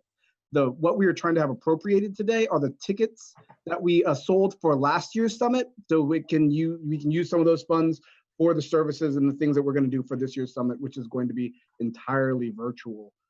So we are still working on all of those things, but that's what this request is for. These were ticket sales from last year's summit. Great. Thank you for the information. Are there any questions or comments for the Youth Services Bureau on this request? Yes, Mr. Deckard. I just really want to compliment the department for this summit. I am on as liaison to the Women's Commission, and they did a presentation there, and it was an extraordinary opportunity for the Women's Commission, but it's an extraordinary summit. So thanks for that work. I'm excited to see that we're moving forward despite everything going on, and thank you for that. Thank you. We're really happy to be able to do it. It's really a fantastic opportunity that we have to get all the people together in our community, or the people who are available to talk about what it's like for children in Monroe County, because we want this to be the best county in America to raise a child. Great. Any further questions or comments for Mr. Malone? Seeing none, is there any public comment on this request? And we'll do a roll call vote, please. On the motion to approve an additional appropriation in Fund 1114-0166, Councilor Spoonmore, Yes. Councilor Iverson, Councilor Wiltz, Yes. Councilor McKim, Yes. Councilor Munson, Yes. Councilor Deckard, Yes. Councilor Hawk. Yes. Motion passed unanimous. Okay, we got another item here for YSB. Council, I move to approve the Youth Services Bureau's request for an additional appropriation in Fund 1114-0166, Lit Special Purpose YSB, in the amount of $127,098 in the personnel category, $5,000 in the supplies category, and $31,568 in the services category, for a total appropriation of $163,666. Second. Mr. Malone, feel free to provide any additional. Sure, yeah. So this is the third year of the federal Runaway Homeless Youth Grant that we have. We are just asking to have the lines created and then the funds appropriated so we can use those funds. These funds do pay for a portion of one of our counselors and a variety of other things for the people who work with the kids in our emergency youth shelter, the Big House Emergency Youth Shelter. Our counselors also do other things as well, but the Runaway Homeless Youth Grant is specifically for to help us operate a basic center program in Monroe County. Great, thank you. Any question? Yes, Councilmember Hawk. Yes, can you tell me the professional services line for $26,843, where that money goes? Professional services. I would have to check specifically. I know that a large portion of what we have been doing, I'm not sure if this is a part of this or not, but that's why I just want to be specific. There's been a lot of, the federal government has actually given us extra money for COVID-19. And so a lot of that has been in professional services. But we have a variety of things that we do with that professional services money, including having people come in and clean, doing a variety of things in the shelter. If I were to give you, put my finger exactly on what that would be, I can't do that for you today, but we can get that answer for you tomorrow when I'm back in the office. I mean, it must mean for you to come up with $26,843. It doesn't sound like a generalized number. So no, it is, whoever put this together must have had some idea. Yes, and I know we have some money in there to for training, training travel separate, but I'm sorry, for they want us to have a retreat every year to get people together, talk about a variety of things, because it's so rare when you have a 24/7 facility to get the majority of your staff together to work on things. So we do things, so there's a variety of things that we do pay out of that. And I promise I will get you an answer tomorrow morning. I just don't have it. I'm at home right now. I don't have that specific in front of me. I'm sorry. Okay. Any other questions or yes, Ms. Wiltz? I had a question. I mean, first of all, this is, it's always, I think, a pleasure to appropriate grant money specifically. And you said it's the third year of this grant or receiving this type of grant. Is this something that you count on every year? And is it hopeful that we'll continue receiving this specific grant? Well, we certainly hope so. We typically have this grant. We've been really happy to be awarded this grant multiple times. There have been times when we don't get the grant, and then we have to ask some tough questions because it does pay for staff. It does pay for a variety of things that we really need to operate a top-notch basic center program, emergency shelter in our community. But we will, after this upcoming year, we'll start writing, and we'll see. It'll be time to get another one in, and hopefully we will be favored again, and they will be happy to continue funding us.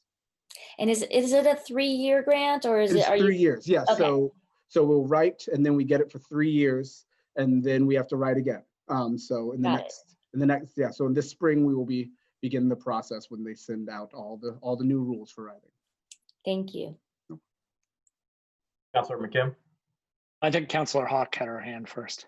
Oh, I just wanted to remind you that even before we covered the Bureau's expenses and with the income tax, and it was a part of county general, we relied on this runaway grant to really cover some salaries. So we've had it for many, many years. Messed up one time because they didn't get it turned in time. Not these folks, but people that were there in the past. So it's a wonderful grant, and yes, it's very competitive. But we've been successful more times than not in getting it. So thank you for what you do. okay. Yes, Mr. McKim. Actually, I was going to say the exact same thing and remind everybody, which Councilor Hawk remembers, of when we had to scramble when they didn't get the grant because they missed it. That was when I first came on the council, and it was an issue. But now the crew at Youth Services is incredibly professional, and I have no doubt that that you will continue to get this important grant. Very good. Okay. Anything else for Mr. Malone on this? Seeing none, we'll see if there's any public comment. And I don't see any public comment. We'll do a roll call. On the motion to approve new account lines and additional appropriations in Fund 8120, Councilor Iverson, Yes. Councilor Munson, Yes. Councilor Deckard, Yes. Councilor Wiltz, Yes. Councilor Hawk, Yes. Councilor McKim, Yeah. Councilor Spoonmore. Yes. Motion passed unanimous. And a couple more here for the Youth Services Bureau. Council, I move to approve the Youth Services Bureau's request for additional appropriations and to simultaneously create new account lines in Fund 9103-9621, Project Safe Place, in the amount of $2,500 in the supplies category and $5,418.65 in the services category, for a total appropriation of $7,918.65. Second. Great. Mr. Malone, you have any additional information for us on this one? Just a reminder, this is another grant, for this time from the Indiana Youth Services Association, providing a little bit of supplementary funds for our Safe Place program, those yellow and black signs that are out there. Those are, when you call that number, you call our emergency shelter line. So those are yellow and black signs basically extend shelter services throughout our community. And so this is for a variety of things. It's not a significant amount of money, but we need it because the rest of this, the previous grant paid for the position, this is paying for a lot of the supplies and other outreach. So that's what this grant. Great, thank you. Any questions for Mr. Malone on this? Any comments? Okay, any public comment? Seeing none, we'll do a roll call vote, please. On the motion to approve new account lines and additional appropriations in Fund 9103, Councilor Hawk? Yes. Councilor Munson? Yes. Councilor Iverson? Yes. Councilor McKim? Yes. Councilor Spoonmore? Yes. Councilor Deckard? Yes. Councilor Wiltz? Yes. Motion passed unanimous. Okay, and our final item for YSB is up next. Council, I move to approve the Youth Services Bureau's request for additional appropriations in Fund 9111-9621 1503 YSB grant in the amount of $39,863 in the personnel category. Second. All right. This is a grant from the Indiana Youth Services Association, but this is specifically for Binkley House. So we have our half of our case managers funds, as well as part-time staff going to kind of supplement what we can provide in Binkley House. And our case manager works with the clinical team to make sure that people can get where they need to go, transportation, a variety of other things, coordination of services, as well as her name's Lauren Bainey. She actually does a lot of trainings and things like that in the community as well, especially on reported environmental assets. And she has actually spoken at the summit before. So this is that's what this grant is for. Great. Any questions or comments on this request? Any public comment? Seeing none, we'll have a roll call vote, please. On the motion to approve new account lines and additional appropriations in Fund 9111, Councilor Deckard? Yes. Councilor Iverson? Yes. Councilor Spoonmore? Yes. Councilor Munson? Yes. Councilor McKim? Yes. Councilor Wiltz? Yes. Councilor Hawk? Yes. Motion passed unanimous. Great. Thank you very much. Yes, thank you, sir. So we'll now move on to item 13, and this is our non-binding reviews. The county fiscal body must each year review the estimated property tax levy limits and estimated property tax caps, also known as circuit breakers, and the impact for Monroe County non-binding entities. Mr. McKim will be doing a presentation for us regarding this review like he has in previous years. So thank you, Councilor McKim, for your comments here. Great. Thank you. Let me share my screen here. And basically what we do here, this is the same thing we've done for several years, and it's to fulfill the requirement, the statutory requirement that President Spoonmore just laid out. And really this is simply what we're doing is reviewing several documents that are published by the Department of Local Government Finance with respect to all of the taxing units in Monroe County. I'm sorry, Councilor Munson, did you already have a question you wanted me to address? Yes. I have a request that you somehow enlarge this so that I can read it. I thought that might be an issue. Sorry. Thank How's you. that? Is that more embiggened? Okay. That does it. Great. Thank you. Yeah. So what I've done is simply taken the documents that the Department of Local Government Finance provides and pull them together into a spreadsheet format and compare them with previous years so we can fulfill that requirement.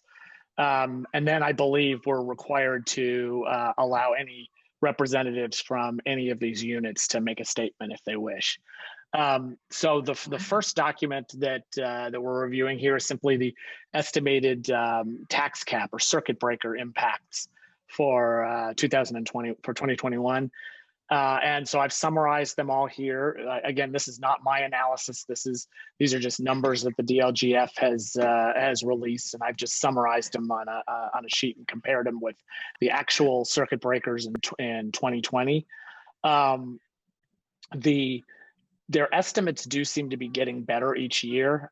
So hopefully, in the past, I remember the estimates were very high, and then because of the assumptions they made, and then they actually came back down when we actually received the actual numbers. So again, this is simply the summary of all the taxing units. None of them are a particularly high increase. Even the large decreases are all very small dollar numbers. So a few dollars makes a huge impact, like on Polk Township, where we're literally talking about a $507 decrease.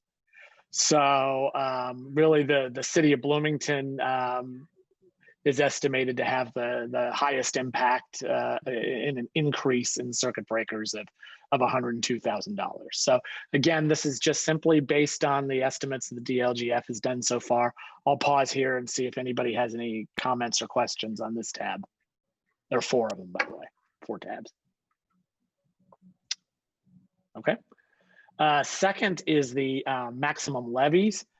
And this is looking at the estimated civil maximum levy and the fire levy and the school operating levies, maximum levies compared to the actual levies of 2020. And what we see should be absolutely no surprise at all, that all of these increases are at exactly 4.2%, which is our maximum levy growth quotient. So that's exactly what we would expect. The Indian Creek Township fire levy has gone to 0, which is not surprising also, since that is now part of the Monroe Fire Protection District. Now, this note that this does not, the numbers that the DLGF has published so far does not include the changes that will occur next year, but they've not yet taken into account with respect to Bloomington Township and the Van Buren Township joining the Fire Protection District. So those numbers will actually, in fire, go to 0 in reality, even though the departmental numbers don't actually show them going to 0. And all. So, any questions about the? Again, no surprises here. It's all the increases are exactly what we would have expected. All right, then the okay. I'm sure you want me to embiggen this. Yes. Yes. There we go. This one, again, no surprises. This is the maximum rates for the rate controlled funds, which are basically going to be the cumulative project funds. For the county, it's Cume Bridge, Cume Cap Development, and Major Bridge. And for the townships, it's going to be cumulative fire. And for the cities and towns, they may also have a Cume Cap Development as well. And so this is a comparison of the maximum rate for 2021 against the 2022 rates. And indeed, we see no changes at all in any of the maximum. So any questions here? It looks like, so Cume Cap development for Monroe County, we've seen oh, I'm sorry, never mind. That's an increase. Yeah, those are all the Cume Cap Development and Major Bridge. They both have the same rate, and they both have the same maximum rate for for this year. Then the final tab is actually, I will make this bigger, don't worry. This one is actually kind of interesting because this is actually a new report that the DLGF just started releasing this year. And this is actually a list of anticipated debt levies that each unit has had to submit to the DLGF as part of their pre-budget planning work. And you know, Kim and the auditor's office would have done this for I guess the auditor's office probably would have done this for the county, and each of the other units would have also done the same submission for their debt levies. So, and like I said, this is a new report, and it's actually pretty interesting. So you can see who's anticipating levying property taxes for debt this year. So of course, for the county, we see $3.1 million for the proposed commissioner's 1-year general obligation bond for this year. The council has not yet, and of course we have to approve that, and we have not yet been given any presentation on that or any formal proposal. But that number was submitted in the paperwork to the Department of Local Government Finance for debt.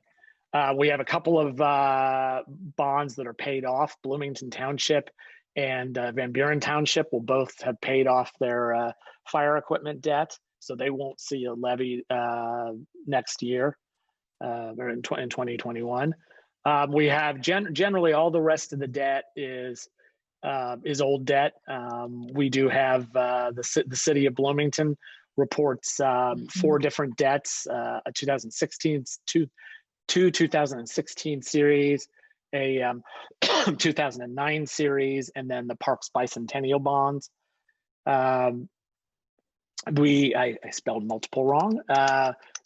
Richland Bean Blossom and MCCSC have a number of bonds that make up those numbers. I did not list them all individually here. I just listed the total levy, but the report, you can actually see the detail from the DLGF's report on their total bond levies.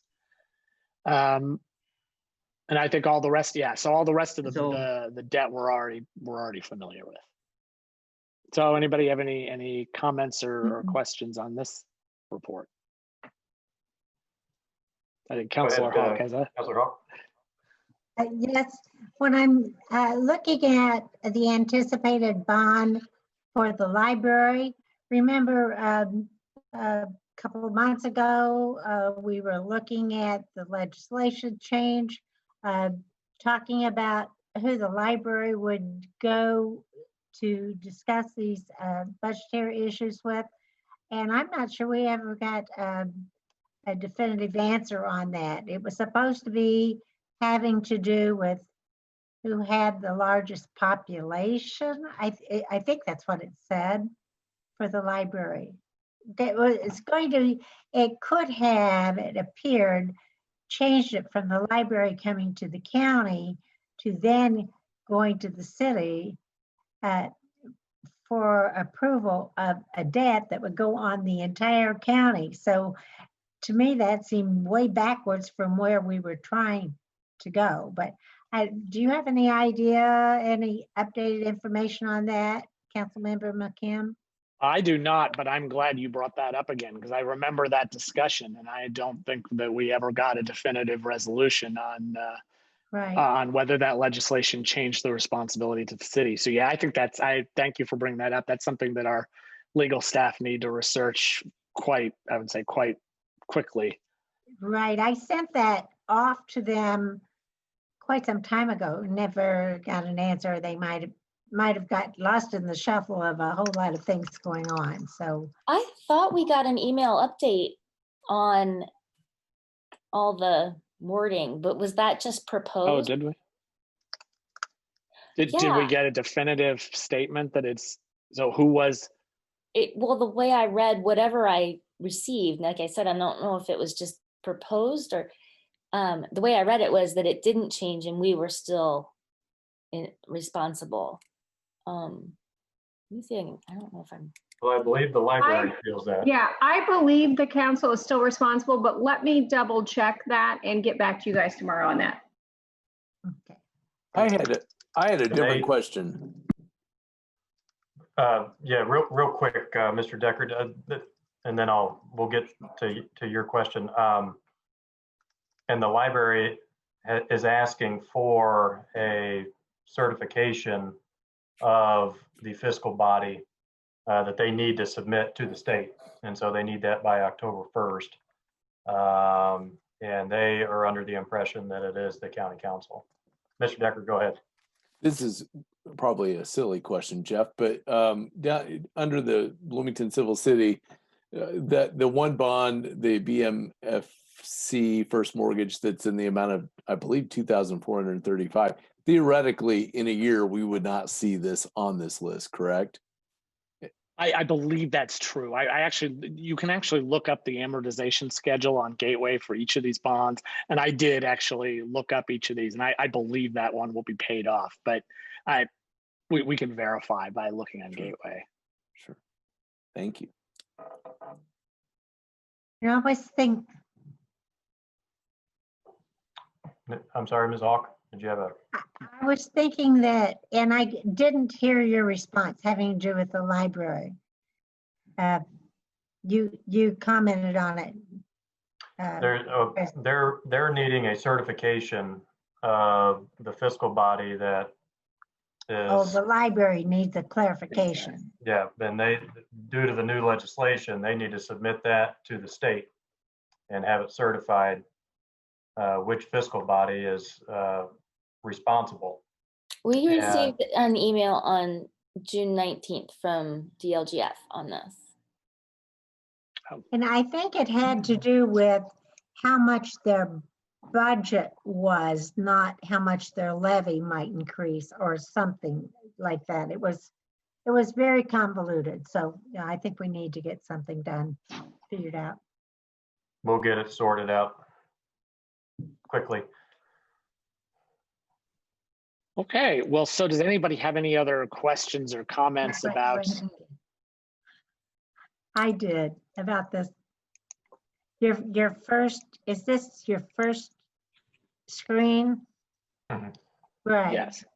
Okay, the reason why I have a question on this, of course, is until we know what our certified net assessed value is, which I don't think we have that yet. Right. Then these estimates on circuit breaker is really, I think they were taking just last year's numbers and making some sort of an adjustment somehow, because really until we know how much our assessed value went up or didn't go up, we won't know how much of a circuit breaker loss we might receive. Right. That is certainly true. Of course, remember that this is not going to be, these assessed values are not going to reflect any COVID-related devaluation. Right. So that we'd see that hit next year. Right. I understand that.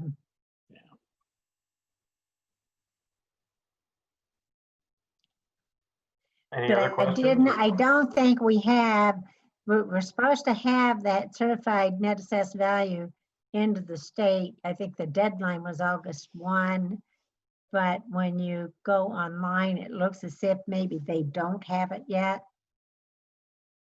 So I'm sure the auditor will have an update for us on that.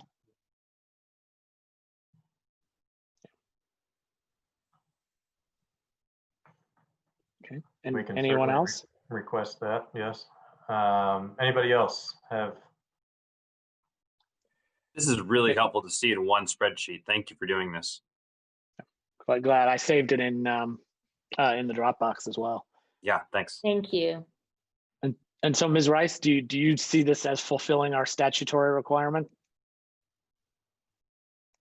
Yes, I do. After we Yes. invite any members of the units to speak? Yes, once they have an opportunity to speak, and then you can, you will need to send the minutes to them, or the auditor will need to distribute the minutes of this meeting to them. So then that will fulfill the statutory requirement. Looks great. Thank you. Very good. So no votes or anything are taken on this. Yeah, Ms. Hawk? Yes, were they notified that we were going to do this today?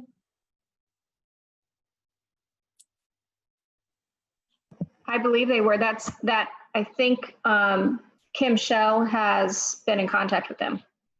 Okay. So this would be their opportunity to speak, right? Yes, that's correct. Yep, if anybody's present. Is there anybody here who would like to, from the units, who would like to address this? I don't see anybody. Okay. So I believe this will satisfy, and we'll do all the appropriate follow-up. And I think we're good here. Thank you, Mr. McKim. Yeah, yes, Kim? Jill? I do need, and I'm not sure how it goes. The library has requested, the information or what? Certification. Certification. Yeah, sorry about that. And it's just the president's signature. So I need permission for the president to sign their certification, I think, from you guys. Well, I think what we'll do is just let Margie do the research, and then we can set this up. It will require a vote, I think. Yeah. Okay. We can do that at the work session. And I believe this is the certification that there were emails about this week, and the form, I believe Kim and Eric and I have it, and it does have a signature line for the county council president. You're right. Yeah, that's the one I was talking about, and I wasn't sure. So But the full council needs to vote on it. I believe And then so. I just certify it as president. Yeah. So Okay. we'll get that on the schedule for the work session, Kim. Okay. Thank you. All right, so I think that wraps up. Is there anything else, Councilor McKim? No, thank you very much. Great, thank you very much. And now we will move on to, we are ready at minutes? My Yay. goodness. We're there. All right. Council, I move to approve summary minutes for the June 9, 2020 regular session and the June 23, 2020 work session as presented. Second. Okay, we have a motion and a second. Any questions or comments about the minutes? I'm sure they're delightful. Okay. Oh, wonderful reading night. Yeah. Okay, is there any public comment on the minutes? Seeing none, we'll do a roll call vote, please. On the motion to approve the June 9th, 2020 regular session and June 23rd, 2020 work session summary minutes as presented, Councilor Munson, Yes. Councilor Deckard, Yes. Councilor Iverson, Yes. Councilor Spoonmore, Yes. Councilor Hawk, Yes. Councilor Wills, Yes. Councilor McKim. Yes. Motion passed unanimous. Right. Usually it's 10 o'clock before we get to the minutes, so we're really on a roll here tonight. Now we're going to get to council comments, our final item before adjournment. Do you have any council members who'd like to make comments tonight? I do. Yes. Councilmember Rock? Yes, once again, I'm going to mention that I believe we need to have the Monroe County Fire District at a work session because their budget is going to be drastically different than what it has been in the past. And we need to all understand it.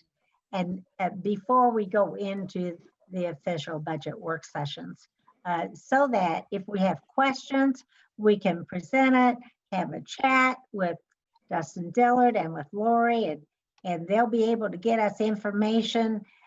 This is just too big of a change for this budget for us not to spend some extra time with it so that we can understand it. And I asked that it be sent out just right away. I'd asked before for it to go out, and I know that they were trying to review it in the council office, but right now I just think it needs to get out there and so we can all see it. So can we count on having this at our regular work session, our next work session, or not? Sure. So should we notify them of what date and time for them to show up with their? I will send an email to Lori and Dustin regarding that. Okay, fine. Let's get it as close to the top of it of the agenda as we can so that we'll really be able to answer those questions or ask those questions. Okay, very good. Can I just follow up on that one? Yeah. Okay, yeah, sorry. I just forwarded to Kim an email that I received from Chief Dillard in response to my questions that Councilor Hawk, you and I were discussing earlier. And he gave a fairly extensive response that I think will be of great interest to everybody and will prime us for that discussion at the work session. So you should, as soon as Kim gets it, if you could forward that out to the whole council, I'd appreciate it. But it's highly relevant to this question. As well as that salary ordinance. I think maybe you did send the salary ordinance out to everyone. Salary ordinance? The salary ordinance for the fire district. Remember I sent that and I said, send this and any. I already sent that out to the entire council, so, okay. Right, so when you send out the budget, in case people can't find that salary ordinance, I know that Kim has it. So, okay. Thank you. Great. Any other council comments? Yes, Mr. Decker.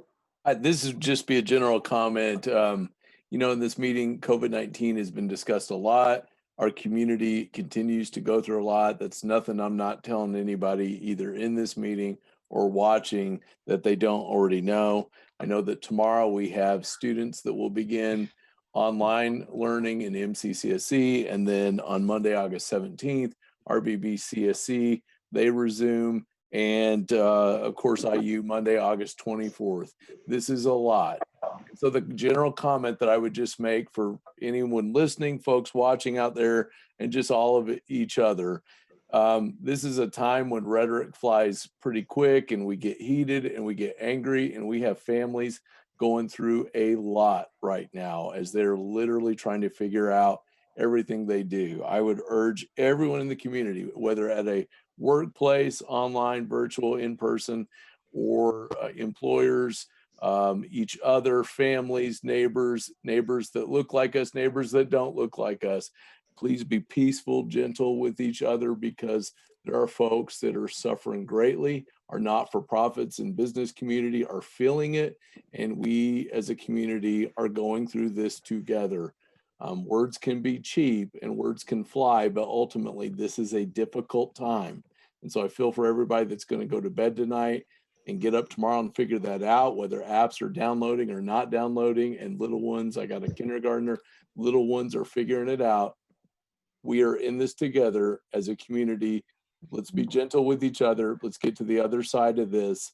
And then we'll keep moving forward like we have in every community crisis we've had. So hopefully those words help somebody with something or remind you of something. But I'm just grateful to all the people that are working through this, families, schools, otherwise. Thank you. Thank you, Mr. Decker. Very good words for us to be remembering right now. Any other comments from council? Okay, I think that will do it for tonight. Thank you all, appreciate it, and we are adjourned.